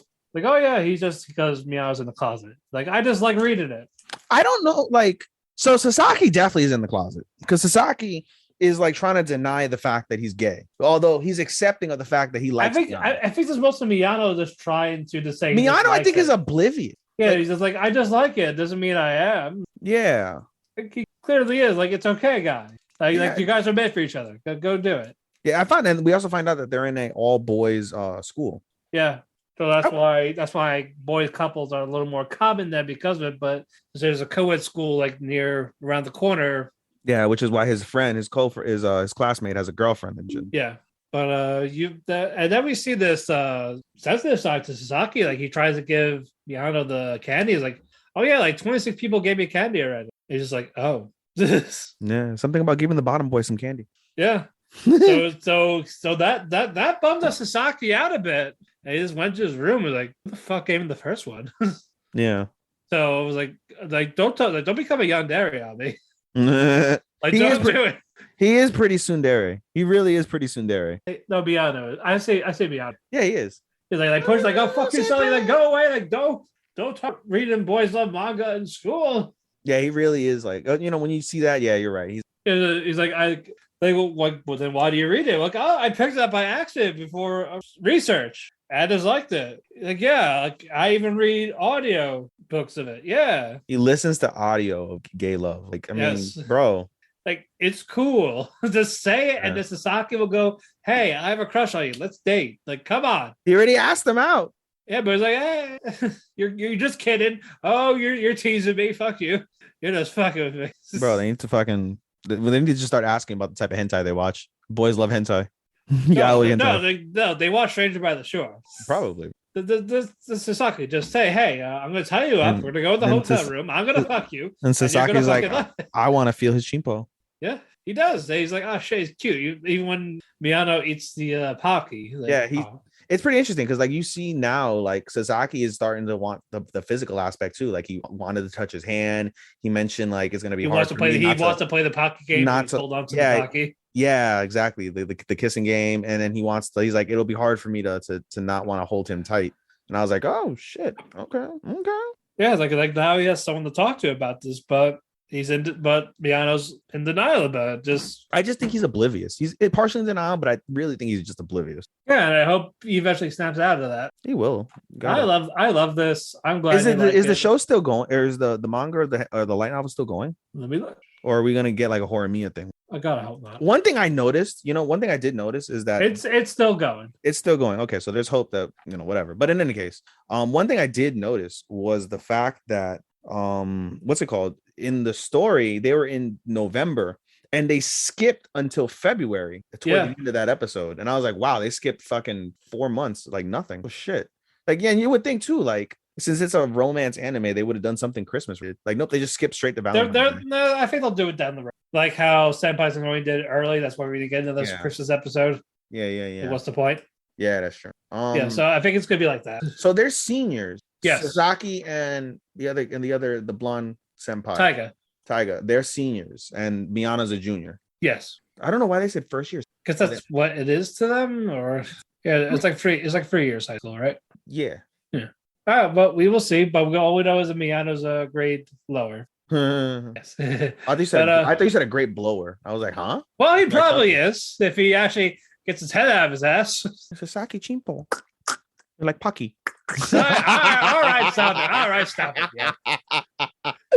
But it's adorable. I love the couple. I love the colors. That's why because I love the shit out of Horror Mia. Like, eventually when you guys hear the fucking the season. We are getting to it. We are getting to it. When we get to the year end awards at some point, fucking, you'll know I ranked Horimiya 3 that year. So fucking to see the gay Horimiya, it's interesting. You know, like I don't know. Like for me, being heterosexual, it's like odd. It's such an odd dynamic but everything about the anime is like adorable. Like their interactions are adorable. The animation is stupendous. I love it. It just reminds me a lot of Horimiya. It's got that Horimiya vibe, and it's so intriguing. Yeah, let's hope as long as they don't rush it, I think it'll be fine. Yeah, it's like you want to root for them for sure. Like just get together, just kiss, just fuck, just get it out the way, be together. You know, eventually they will, but again, it's cute. Probably one of my favorite couples so far for the season. It's gonna be hard, truthfully. It really is gonna be hard to beat. I can't see anything. I mean, I can see. We'll talk about it in a second, but there's one. The next one. Yes. Yeah, there's one anime that's kind of close, but it's an early front. I think it'll get more in the comedy vibe than romance vibe for the next one we're talking about. Yeah. Yeah, I agree. Yeah. This one you picked up today. I picked it up today. Yes, I watched the first 2 episodes. My Dressed Up Darling. I didn't want to watch it because I hate cosplayers. Like, I don't think it's an. What did I do to you, Ethan? It's not a real job, Matt. Go be a productive member of society. All right, you're like a boomer with this. Yeah, goddamn right. Go fucking look. If they get paid, they're stable. It's fine. I do it as a hobby, not a job. And I have a government job. I'll have you know. I know you do, you son of a bitch. I'm aware. I'm just saying, motherfuckers like you, go goddamn be productive. Don't be on Twitch like, oh, look at me. What the fuck? Doing fucking makeup and pretending to be somebody that I'll never be. Give me my likes, and they make fucking $600,000 a year or whatever the fuck, bro. Like, fuck you. Again, if they make money, just don't be jelly. You gotta go to jelly school. Fuck you. So fuck you. Fuck you. But anyway, all right. Boomer Ethan's gone for now. We got Gojo. Get off my lawn. Not Jujutsu Kaisen Gojo. We got Wakanda Gojo. Wakanda Gojo. Wakanda forever. Wakanda. I know. What? No, this is Wakanda Gojo. Wakanda Gojo. Jesus Christ. Okay. Wakanda. White Panther. All right, stop it. Stop it now. Oh, but basically, he likes to design dolls. Hina dolls. Yeah, Hina dolls. Like he draws he makes the outfits. And then one of the girls was like, "Oh, you're a creep." Yeah, fuck that girl. So like only girls can play with dolls, not you. Fuck you. Fuck you, gender norms. Fuck you, fucking bitch. Yeah. So all that because of that. So because of this, he's a closet type of thing. Like he doesn't want to have stuff in public. His grandfather's like, hey, can't you just do something? So shit. All you do is to make dolls. Yeah, don't you have friends? Make friends, pal. Friends. Cosplay. Like, awesome. Also, how the fuck did Marin survive her head hitting the desk? You would think it would be like the girl from fucking from Platinum Men, right? Yeah, dead. like she'd be dead. Yeah, but I expect a concussion for sure. I expected blood or something. Concussion, blood, something. Like she hit the edge of that. Yeah, that's how we're introduced to Marin Kitagawa. She's the entire reason why I picked up this show, because that for this entire past week of the season starting, I've seen different pictures of her, and she is stupendously drawn. She is beyond gorgeous. Like in terms of this very well. It is this is my top contender for anime of the fucking so far. Like animation. Sorry. This is my top contender for animation of the season. She is stupid. Like it's Wonder Egg. It's the same shit as Wonder Egg. When you really look at it, it's the same animation as Wonder Egg. It's the same animation as Wonder Egg. Yeah, that's made by Cloverworks. So I know that's why, but I mean, scary shit, man. But eventually we see Kitagawa talk about her hobbies with someone, and someone mocks her for like in a cosplay or video games. Like, fucking excuse me, you see this intimidated face? Like, excuse you? It's like, oh shit, sorry, don't kill me. And she's like, oh, I will fuck you up. I don't give a shit. Yeah, she's cold ice bit, big ice queen. Yeah, she ice queen that shit. It's like, oh, that's for boys. Like, okay. Right. You got a problem? Yeah, pussy? Yeah, pussy. Yeah, you got a problem? Yeah, fucking pussy? What are we going to do about it? For real, bro. Eventually, Kitagawa catches Gojo making an outfit for the Hina doll. Because the shop, they had a sewing machine in the shop where he works at. Yeah, and the sewing machine's broken, so he had to do it in school. Broken, so he's like, oh, do it in school. No, we don't have an art club, so nobody will come in here until Marin comes in. And she's like, he was expecting her to make fun of him. Yeah. But it was like, oh shit, that's amazing. This is so cool. You make this. Yep. Then she shows like, all right, fine. You got your secret. Here's mine. She pulls out an outfit she's been trying to make. So she starts getting dressed. Like she is, I don't know, man. Like something tells me she's not a virgin because like she like what's it called? She just gets undressed like nothing. She's like totally comfortable for the most part with like. Well, again, when you're cosplaying, like sometimes you do get dressed and it's like, she's so comfortable with him, just like. But you know, she asked like, "Can you turn around?" Yeah, she didn't see her underwear, even though he still does at the end. You know. Yeah, you know, he saw upskirt. Yeah, he saw upskirt randomly. It's a nice ass. Anyway, Gojo's very hesitant because he thinks it's all like a plot. Like, I'm just kidding, you fucking loser. Yeah. But you find out when she starts geeking out about these visual novel games. You're like, no, not visual novel games, arrow games.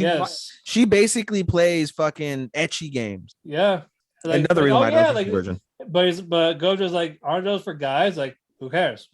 And then she's like, you know, who cares? It doesn't matter. And like, don't you agree? And she's like, yeah, I do, because it reminds me. Yeah, because he plays with Hina dolls. They love Hina dolls. Yeah, it's what he heard. So you know what I'm saying? Like, so he can relate to her from that manner. You know what I mean? Yeah. So that's when he started getting serious about like, all right, fine, I will help you. Mm-hmm. And then it turns into, shit, I'm nervous. I can't do this. She's undressed in a bathing suit in front of me. No, that's the next episode. The next episode, basically, she's chilling.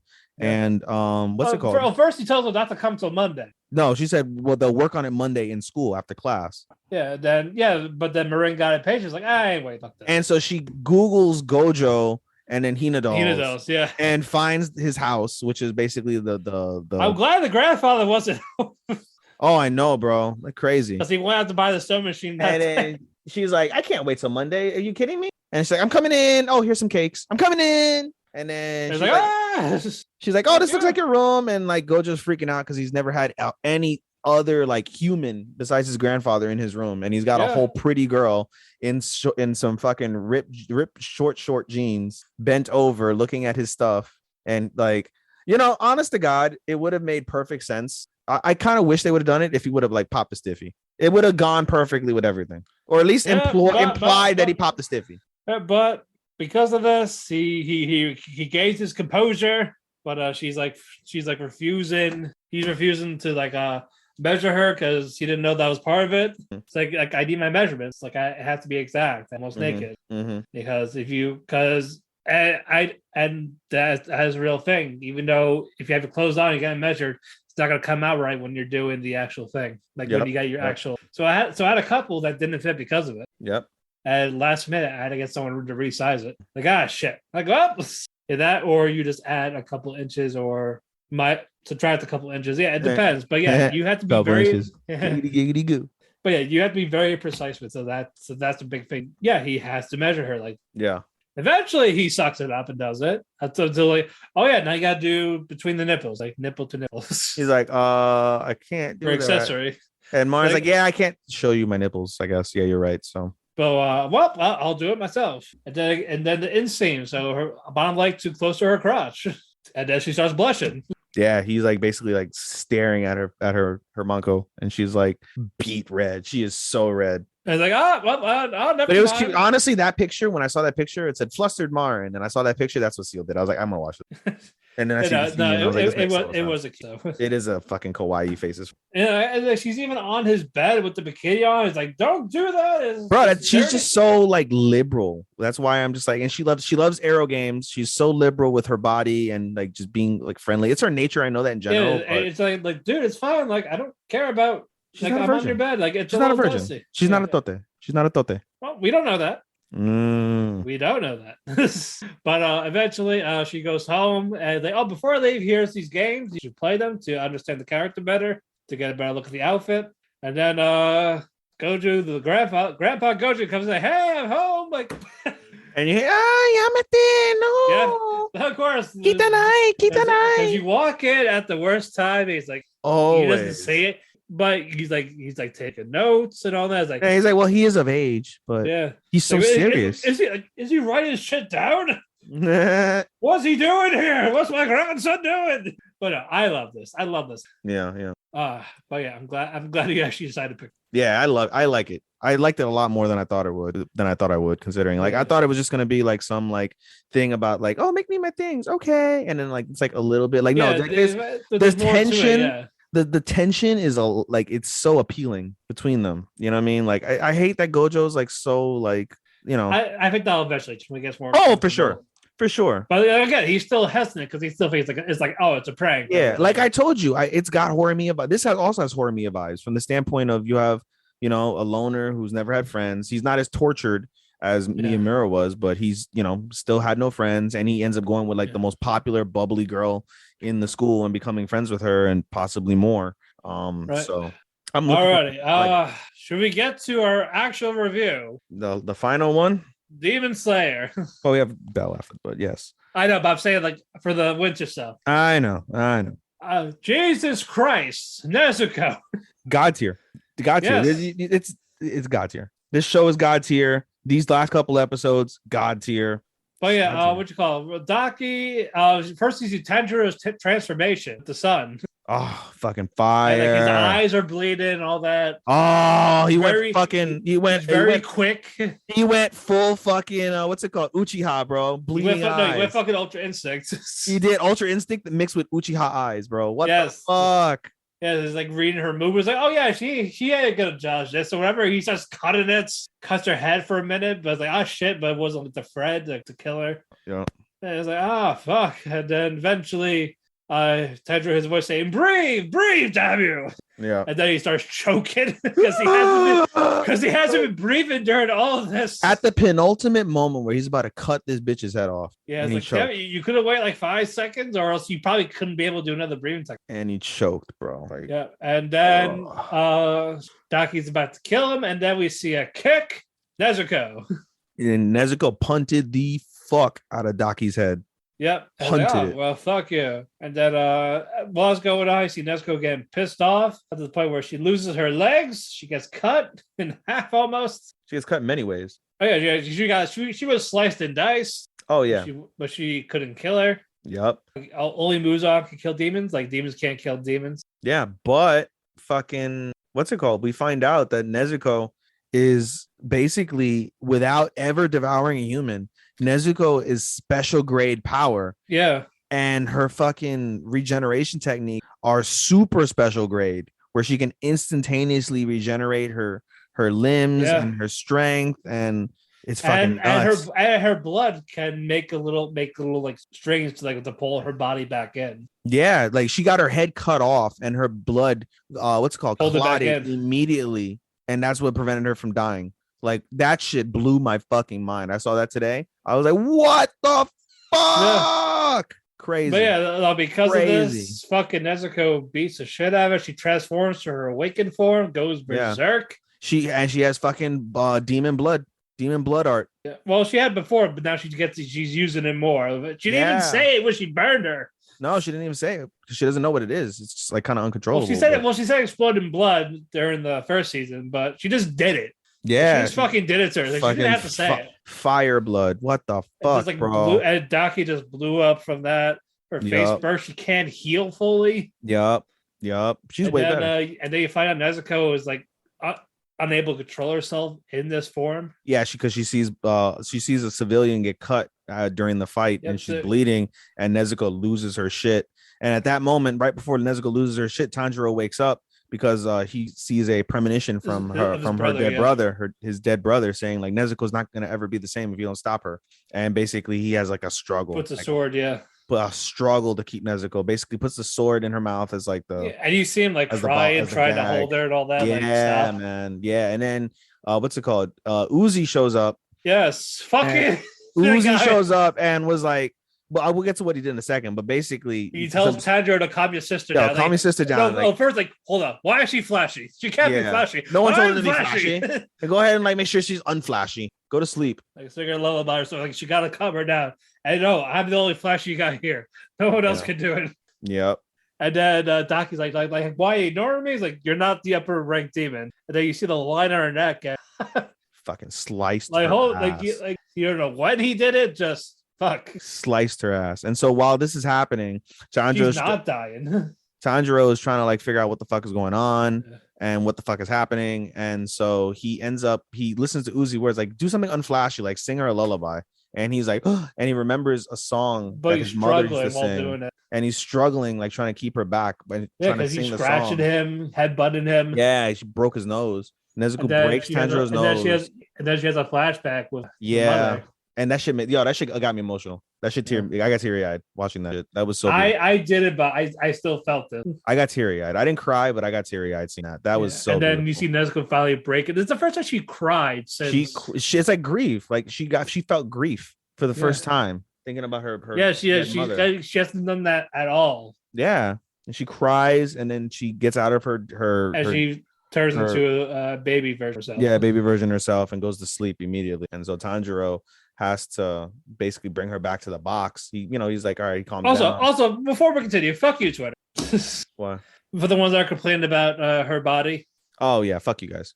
Yeah, like it wasn't fan service. It wasn't sexual. Nope. Demons grow their bodies. Yep. And yeah, it's like again, this is like years later. Like she's like 14, 15 by that, but still, puberty exists. Yeah. And again, demons change their bodies. Yeah. It happens, and it wasn't sexual. It wasn't like if you can spontaneously grow a fucking chopped off foot, you can grow some titties. Okay. Yeah, it's not like her front's ripped open, breasts jiggling around. Nipples. Yeah, you don't see no nipples. And it's like is she still in her outfit? It's still intact. Yeah, there was no angles, none of that. She's just a fucking badass. It was a little bit of exposed breast, which is normal, and especially in anime. But I'm saying, like, I'm pretty sure that form would not look good if she was flat chest. But I'm saying, like, if they're gonna play that breath, it's just tits, guys. It's not Manko. Get a fucking grip. It's not shitty. Like I said, people grow their bodies. Puberty's real. Not everyone's flat chest only. It's a Christian anime. Demon Slayer. You think you're gonna see freaking Teletubbies? Anyway, that's not important right now. Yes. Basically, Daki is crying. See her crying, like I'm up a rank. She threw a tantrum. Yeah, Tangen's like, you're really not. Like, in fact, you're weak as fuck. Yeah, right. But wait, there's more. Oni Chad. And Gyutaro comes out of her fucking neck. Comes out of her neck. What? He's the actual upper moon. That's fucking nuts. Absolutely nuts, bro. And he is crazy. He's got like slices Tengen's head a bit. Yeah, with fucking blood sickles. Sickles slices Uzi's head open and fucking cuts his diamond headband, and then fucking, oh my god, like he's crazy. Like, wow, you're fast. Usually people die. He's like being very envious. Yeah, and he's like insane. He's like scratching himself, like, you're pretty. He's like, you're a good looking man. You got muscles. I bet all the girls love you. I'm like, keep in mind. He's like, I have 3 wives. Like, you have 3 wives? Yeah, and keep in mind, fucking like this new demon is like grotesque. He is super grotesque, like very anorexic looking. Where Daki is beautiful, he's not. Yeah, Gyoro, I think. Gyutaro. Yeah, he's like the most demon looking demon that we've seen yet. Yeah, and just again with these bloodsickles, it's like they just like a boomerang almost. Like it's gonna hit you no matter what. But Tengen is so quick, he barely survives that shit. Yeah, basically, and on top of that, Tengen is trying to save some civilians that were busted into at the same time. So he uses fucking some smoke bombs, or not smoke bombs, actual bombs. He uses like explosive bombs to basically take them down a level. And tells the guy, like, hey, get away from safety. Like, go find some safety. Like, all right. So that way he can go one-on-one. And then using his sound technique, he's like, everybody in the building is evacuated. All right. And he sets off a humongous explosion. Like a smoke bombs. He just hit them with his sword. A humongous explosion where basically he took three bombs, split it into like fucking 8 pieces, giant explosion, blows up the whole building. And he mentions at the end of the episode, like, well, this won't be a cakewalk. And you see basically Daki saved Gyotaro. And with her rope. With her rope, with her belt. Yeah. And that's how the episode ends, basically 2-on-1. Yeah, also Inosuke and Zenitsu finally showed up. Oh yeah, and they're gonna basically back up. But yeah, these last 2 episodes were fantastic. Cool, bro. 4 more to go. I wish I could grade this more than 5 stars. I would melter Demon Slayer, bro. 6 stars. No, I've been loving this arc. I'm glad we're finally getting it, bro. And man, it's only the upper. It's not even upper 3. It's not upper 2 or 1, 4 or 5. Oh, I can't wait for number 1. There's 12 uppers, right? There's 6 uppers. There was 12 demons overall, but he killed the bottom 6. Well, he killed the bottom 5. He killed the bottom 5. He's like, okay, I had enough of you guys. Yeah, that's true. But yeah, we have just the upper 6 now. Yeah. Otherwise, this show would have been a lot longer. Yeah, sure. I think that's why. Yeah. Well, okay, like all right, jump skip.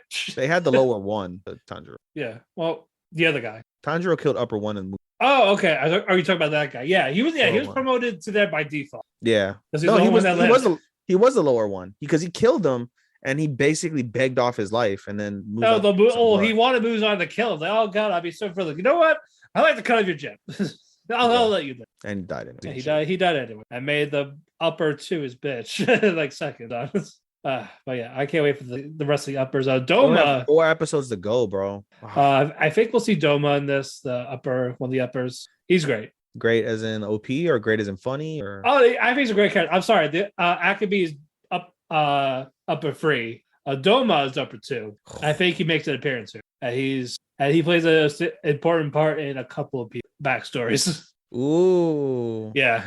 So I cannot wait. Really? But yeah, fantastic episode. This is probably my favorite for the week. That is still ongoing. My favorite for the last 2 weeks, bro. Like I've waited specifically. You know, it's easy for me on Sundays because of the fact that everything that I have is on, like all the major ones I have are on Funimation. It's great for me because I don't work because I can just wake up in the morning and catch up on what I missed. I could. I mean, I've been watching. Football season's coming to an end soon, so it'll be easier as I go along. Yeah. Football's done, then I won't have anything to watch on, so it'll be easy for me to wake up and watch it. But exactly, I was out all day yesterday watching football, family and stuff, so that's why I caught up today. I go to the gym today. You know, I was off because of Martin Luther King. It worked itself out pretty well. All right, so outside of Demon Slayer, what are your top 5 so far? Like the ones that impressed you the most? In no particular order. Yeah, no particular order. Just the 5. Okay. Dress Up. Okay. 24th. All right. Strongest Sage and Rose King. I'm thinking it's either between Requiem or Love of Kill. Let's put a tie for now. Okay. Dress Up Darling, Vanitas, Sasaki, Akebi, and 24/4. Alrighty. We're gonna close off with our movie that we saw last week. a couple of days ago. Go man. Belle. We finally got, and let me tell you, yes, visually it is fucking beautiful. But basically it's like it's Facebook meta commercial with a little bit of Beauty and the Beast. Mm-hmm. But but it doesn't focus on the love story of that because it's not a love story. It's not. Well, there's just a popular girl and then the outcasted beast. That's the only thing that's really Beauty and the Beast aside of his lair, Dragon's Lair. Yeah. And it's about Suzu. Yeah, basically, she was into music because of her mother, but mother eventually she dies saving a child, so she drowned. Because of this, she's young. She was young. She died when she was 6. Suzu in the movie 17, so 11 years, more or less. Yeah, that happens. But because of this, she hasn't sung. She hasn't done anything. Basically, and she's like the geek of the fame. But she's got friends at least. A couple, Hiroka and Shinobu.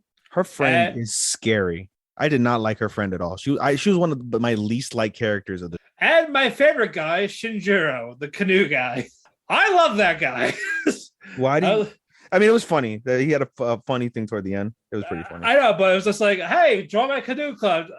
Me and my friends would look at it like, I would join this club. If let those guys say no, I would do it. Creepy. Fucking creepy. Yeah, but it's just his personality. It's how loud he is, but he's not trying to be. Super. And I love the whole like, oh yeah, Ruka likes you. Like she's rooting for you. Does that mean she likes me? And she sees her face. She's frozen still. Yeah, for real. For a solid minute. Like I thought Zawaldo happened.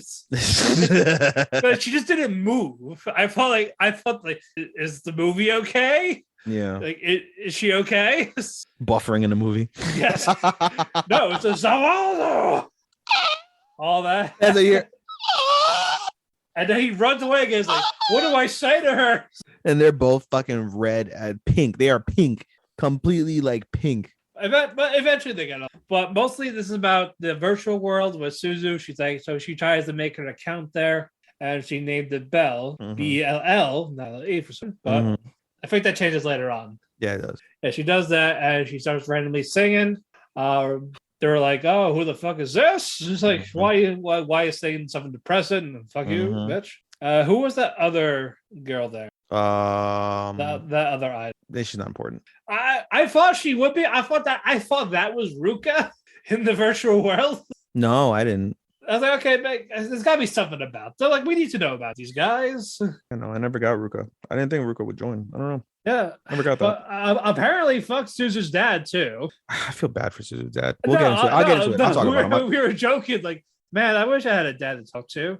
Hey, like, yeah, no, dude. I'll talk about him in a second. You want to eat? He's like, no, you. Yeah, I'll talk about him in a second. Yeah, we'll talk about that. I did have plot issues, mostly in the virtual world. I had plot issues at the end. We'll get to that too, because I did too. There's definitely a lot of them. But again, with the music and the virtual world, that kind of nulled it out. I didn't think of it. But at the same time, these you can't ignore them either. No, I did. I say you can, but is it good to ignore them? That was like, I bet basically the beast, he definitely could have gotten logged out. He could have logged out anytime. He could have got banned from the server. Also, no media company will give just random people that authority to just, hey, we're gonna kill you with sponsors. Yeah, that was dumb. No, it's just like, it was funny at first, and then it was dumb. No, but it's just like, no one should have that authority. Some people that actually own the website, not just random jerk offs. Yeah, I don't find out who those guys are. Like, after chasing them for like an hour and a half, you figure you want to know about them. But anyway, like I said, I love how the animation is different from the real world and the virtual world. Like they made sure they were like nothing like, oh, it's like you're not watching this. It was distinct. So I loved it for that. And it was beautiful. And Belle singing is magnifique. Mm-hmm. I think Let Me Your Voice was my favorite. Which one did you like, Eve? My favorite song? Yes. I don't remember the name. Four of them. Yeah, probably the most. The last one, or where she was like by herself. I don't know. Go back to. Yeah, I was also expecting the beast to be Shinobu. I expected that too. But yeah, now I'm kind of glad that wasn't the case. Because again, it's not really a love story; it's just a fantasy. Damn, I don't remember. We lost him again. No, I'm here. I'm gonna just something random. Music, Gales of Song, Utayo. Oh, the one where she got revealed in front of everyone. I don't know. This one. I think that might be. Yeah. It was like what? No, it's one. Anyway, the final song where Suzu got revealed in front of everyone. She got deleted by sponsors. Mm. But where everyone starts singing with her the la la la. I probably would have cut that a little bit. I think that went out a little too long. I'm not. It worked, but I'm saying that minor details. Eventually, we find out who Beast is just a kid, Ryu, who was just being abused by his. That's what those bruises were on his back. Because again, everyone was trying to find out who he is. Oh, it's this baseball player. It's this tattoo artist. It's this fat lady. It turns out it's none of them. It's the guy that was being abused by his father, trying to protect his little brother. But like, wait, what? If he got revealed, what's going to happen? You think his brother's not going to think he's cool anymore? All right, get to your issue at the end. We'll see what happened to the dad. Like, why was the dad like a dick? I think the guy who revealed Belle is the dad. I thought so too, but they just didn't talk about it. They didn't talk about it. Like nothing. They left it blank. Like okay, who is he? We don't know what happened to the kids. We don't know what happened to the father. They don't. I was kind of hoping. Yes. Suzu just stood there. Yeah. While she got her face scratched. Yeah, and then the guy started freaking the fuck out. I was like, why? Because why he can't establish dominance? Yeah, like what the fuck is really going on like that? You know what I'm saying? And so and then like, also, how you know he's not gonna do it when she's not there? Yeah, exactly. That bothered me. And then to a lesser extent, I wanted to see a better conclusion with Shinobu and Suzu. It was we got a good one. It wasn't terrible, but I wanted. It was just like, I guess I don't need to look after you anymore. Like now I can actually be your friend, bro. Like she likes you. Like I was hoping to be. That was like, why couldn't you be your friend while looking after her? Yeah, like but you don't have to do one or the other. But I forget which one of the characters, but the character said basically Shinobu acted a little bit like, oh no, it's Ruka. Ruka mentioned that. She's like, when I see Shinobu talk to you and look after you, he reminds me of your mother. Yeah, and that was very interesting as well. Because I really don't think Shinobu likes but I wish they would have kind of explored that. You know what I'm saying? But it wasn't. But Hiroku is not the best friend. No, she's fucking. She Like was. he's like talking down her all the time. She made me laugh, but at the same time, like she was definitely kind of like OD. She was definitely OD with some of the shit. Like she was not good at all. Oh yeah, did they explain why they had to put her computer to the school? What? Like they went to the old school for her computer to look for. They wanted a base. But I said she couldn't do that at her house. Well, she got in trouble. Remember? Did she get in trouble?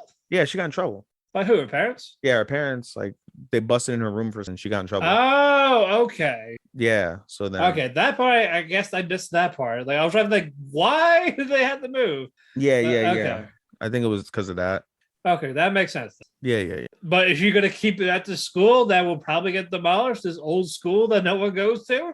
No, so the old women who play a key factor in the end, they practiced at the school. They used the gymnasium. So okay. The school was abandoned, but these 5 milfs. These 5 milfs basically are they repurposed the school for various things. And so you find out that they're friends with Scissors. So it's like they really didn't play a big part, but I guess they could. But I again, nitpicking aside, I think I loved her. I would definitely watch this, and I'm definitely gonna pick. And I actually listened to the English version of the songs. I actually like that a lot. Me too. I played it. Like damn, I kind of want to see it in dub. I don't. I do, but I'm excited for it. We'll probably get this eventually. Yeah, I'm buying it. I'm gonna buy it. I don't know. I felt differently about it. I wouldn't say I felt differently, but I felt more passionate. Oh yeah, you're like you're still a baby in the anime world compared to me. Yeah, I'm a baby. So I get it. I know, but like to me, this is the best. This is the best. How would I say? Like in terms of songs, like in terms of music, the best composed movie I've ever seen. Best composed. I don't know about the best composed anime. It might be close, but I think the best part about that is like even non-anime fans would probably enjoy this if they watched it in English. They would, and like you said, it's really odd and different because of the fact, like when you hear Japanese Beauty and the Beast, like you're thinking it's a love story. It's not. It's a redemption story. It's about finding yourself. It's about moving past grief. It's about building new relationships and being able to come to terms with things that you haven't been able to come to terms with. It's about rediscovering things you love. It's about being open and honest. It's about uplifting people. It's about saving people. Like that, it was so powerful. Like, you mentioned about Suzu and her dad, and man, like at the end when she went to go save what's his name? Q, the boy. Ryu. Well, Ryu is the dragon, but yeah, I say, but I'm still Kai. I think it's Kai. His name is Kai. Okay. I think it's like that. I think his name is Kai. But in any case, when she had that conversation with her father, bro, like I broke down crying, and I felt that in my heart. I don't know what it was about, but I felt that in my heart, and I just was fucking. I bawled briefly. Shit was fucking great, and just like I felt so enamored, and so I swear to God, I had the biggest smile on my face whenever they would sing. Like I was happy with the initial song. I was happy when she first danced with Rio in the castle. Yes. That bro, like I had tears in my eyes and a smile on my face. Like I was like, when you see like a little kid be enamored by something and their eyes are wide open and they're smiling, that was me, completely captivated and enamored with the animation along with the music. It was perfect. It was a perfect soliloquy of brilliance. It really was. From the, like I said, as we mentioned, the animation, stupendous. And I agree with you. I like how they differentiated between the regular real world and the U. And I even thought the regular real world was stupendously done, especially if you look at the music video for one of the songs, you see the location where they're at. You see it's an actual location. That's a legit place that this movie takes place in. Right. And the music video for that, it takes place in the real world, Japan, in that place. And it's just when you see that and you look back on the world building that they did and things of that nature, wonderful, absolutely wonderful. And yeah, the music is emotional, like especially if you read the lyrics, emotional. Like I was playing the song for my mother yesterday. I played the English version of the song, and she's like, "Oh, I like it." And just listening to them again and seeing like the thing, I got emotional again. It was fucking wonderful, bro. Like I can't recommend this movie enough. I definitely recommend it. And we are going to be talking about this again more in April with our collab with a different podcasting group on the 2WM network, if we're still there. But I think Oh, we will. Unless he gets tired of our shit. Unless Sean gets tired of our shit. Sean, please don't get tired of our shit. Especially Guys, write Sean at, what is it? Is it W2M Sean? Is his Twitter? I think so. Yes. Write him that you love Talk to Keki and you love listening to us talk shit. And you want to hear more of us talk shit. Quickly. Release the Keki cut.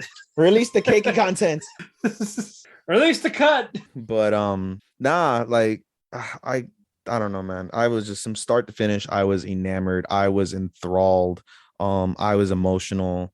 It was fucking wonderful. So fucking wonderful. I gave it 5 stars easily. I would have given it 5.5 if I could. I loved it. I gave it 4. Loved it. A 4? Yes. Not even a 4.5?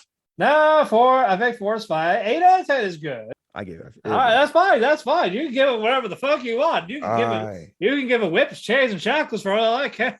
I was so happy. Unbelievably happy. Also, I love the whole, oh yeah, my kids are happy. Yeah, I mean, that was, you know. I know that the abusive father has left, and he looked so miserable. Like, yeah, my children are happy. He's like, no, and you talk shit about them. And now it got recorded, but they didn't make the look because, you know, it's a 1 viewer account, but people eventually saw it. It's like, oh, well. And we don't know what the fuck happened, man. Like, come on. Like, is he going to do it again? Is he going to get arrested? You know what? The cops were like, we can't do anything. You know what would have been a better fucking response is if they got like rehomed into Suzu's home. Like Suzu became Suzu and Nishan. You know what I'm saying? Like she became like big sister. Something like that. Yeah, man. But anyway, again, we'll talk about more the springtime. We loved it. Definitely check it out if it's still around. If not, pre-order it. I know half of you degenerates pirate it. Fuck the matter. They lost like $7 million because of this shit. I would go back and see it, but they don't have it showing anywhere in my like area in like IMAX. I wouldn't mind seeing it. That looks like amazing. As I heard, it was a great experience at IMAX. Yeah, I heard that too, and I believe it. Just imagine like super Dolby, like 8K surround sound. I'm like, oh, that would be so wonderful. All right, I just didn't like when she threw up at the beginning. That was gross. I was like, I was in the middle of eating popcorn. I hear, I'm like, come on, bro. I didn't want to see that shit. Any final thoughts? You know what's crazy? Like we went fucking another 2-something hours. A little under 2.5, yeah. God damn it. And this was without a full recap, just talking the bits and pieces. Oh boy. We also had a movie, so yeah, we had a movie. But no news. We did for like 2 minutes. I just skipped it. I was like, all right, moving on. Yeah. No, in terms of final thoughts, I'm looking forward to this season. This season looks very fun. This season to me looks better than last season. It's very light, but it is fun. Yeah, well, it's light for me. It's not light for you at all. You have fucking 17 jobs. They have way more than I do. I think I like 14. I have 12. Yeah, I got 14. 3, 7, and say 14. I have 12. Yeah, I have 12 shows. I have 2 less shows. But yeah, it was like nothing's gonna be like totally groundbreaking yet, but better than fucking 18 from. Yeah. Don't worry. We're at 20 in spring. Do we have 20 in spring? Spy Family, Shield Hero. No. Hey, shut the fuck up. The fuck up with Kronos. I'm on my Mac, guy. And Goman. Yeah, there's definitely gonna be a lot in the Love is War. Fuck it, let's start looking. Oh my god, Shield Hero? Yeah, Shield Hero, Komi. Kaguya-sama, Spy Family. In the heart of Kunoichi Tsubaki. Shikimori's not just a cutie. Aharen-san, the Dragon Ball superhero movie. Totomachi game. I quit being a hero, so I became a villain. Well, I'm not watching. Oh, they're there. But anyway, folks, light season-ish. Great film to end it on. We talked our Keki. We're full of cake. Let's get out of here. You can find me on Twitter at DamianPhoenix12. We want to thank Sean for W2M Network. And we want to thank Andrew for having us on the Chairshot Radio in the entertainment section. And we have our Twitter at Talk to Keki. We also have a link tree to where you can find your favorite podcasts. Spotify, Apple Music, Audible, iHeartRadio, all the good shit. Maybe Podcast One, who the fuck knows? Keki Shop will be coming. We'll probably do it with Sing a Bit of Harmony. We'll be together. Yeah, we'll be together, and we'll see if we'll have backstage drama still by the time that happens to figure out who goes where. I'm almost done with JoJo, by the way, guys. I have 4 more episodes of the first part. Okay, and we could probably have that instead. Keki Shop at JoJo Part 6. Yes, I have 4 more episodes left of the first part of Part 6. But it is coming. Just when? Yes. We promise. We're not false promises. Alrighty, even your plugs. Yeah, you can catch me at my anime Instagram, AI_anime24. You can catch me on my podcast Instagram, podcast.senpai. You can catch us on Instagram at Talk the Keki, TalkTheKeki, Talk the Keki. On each of those, you can find me on Twitter at SHOSTOPPA249. That is also my analyst, analyst page, SHOSTOPPA 249. On each of those locations, you'll find a link tree for all of my other endeavors. Shout out to B. Ronan and the Orlando Tragic podcast. Shout out to Andy and the MMA for Marks podcast. And then you'll find a link tree on our Talk to Keki, both on Twitter and on Instagram as well. So you can catch myself and Matthew at all of our individuals and all of ours as a collective for Talk to Keki. So I think that's it, buddy. All righty. We will probably see you in a week, maybe 2, depending on how things go. It's up in the air. We'll update you on our Twitter when we find out. Hopefully, there's no backlog. At least you can enjoy some type of quality. Anyway, until next time, we'll be talking about a bit of harmony when we meet up in a couple of days. Till then, arigato, adato faku, and sayonara. Sayonara, minasan. Bye-bye. Bye-bye.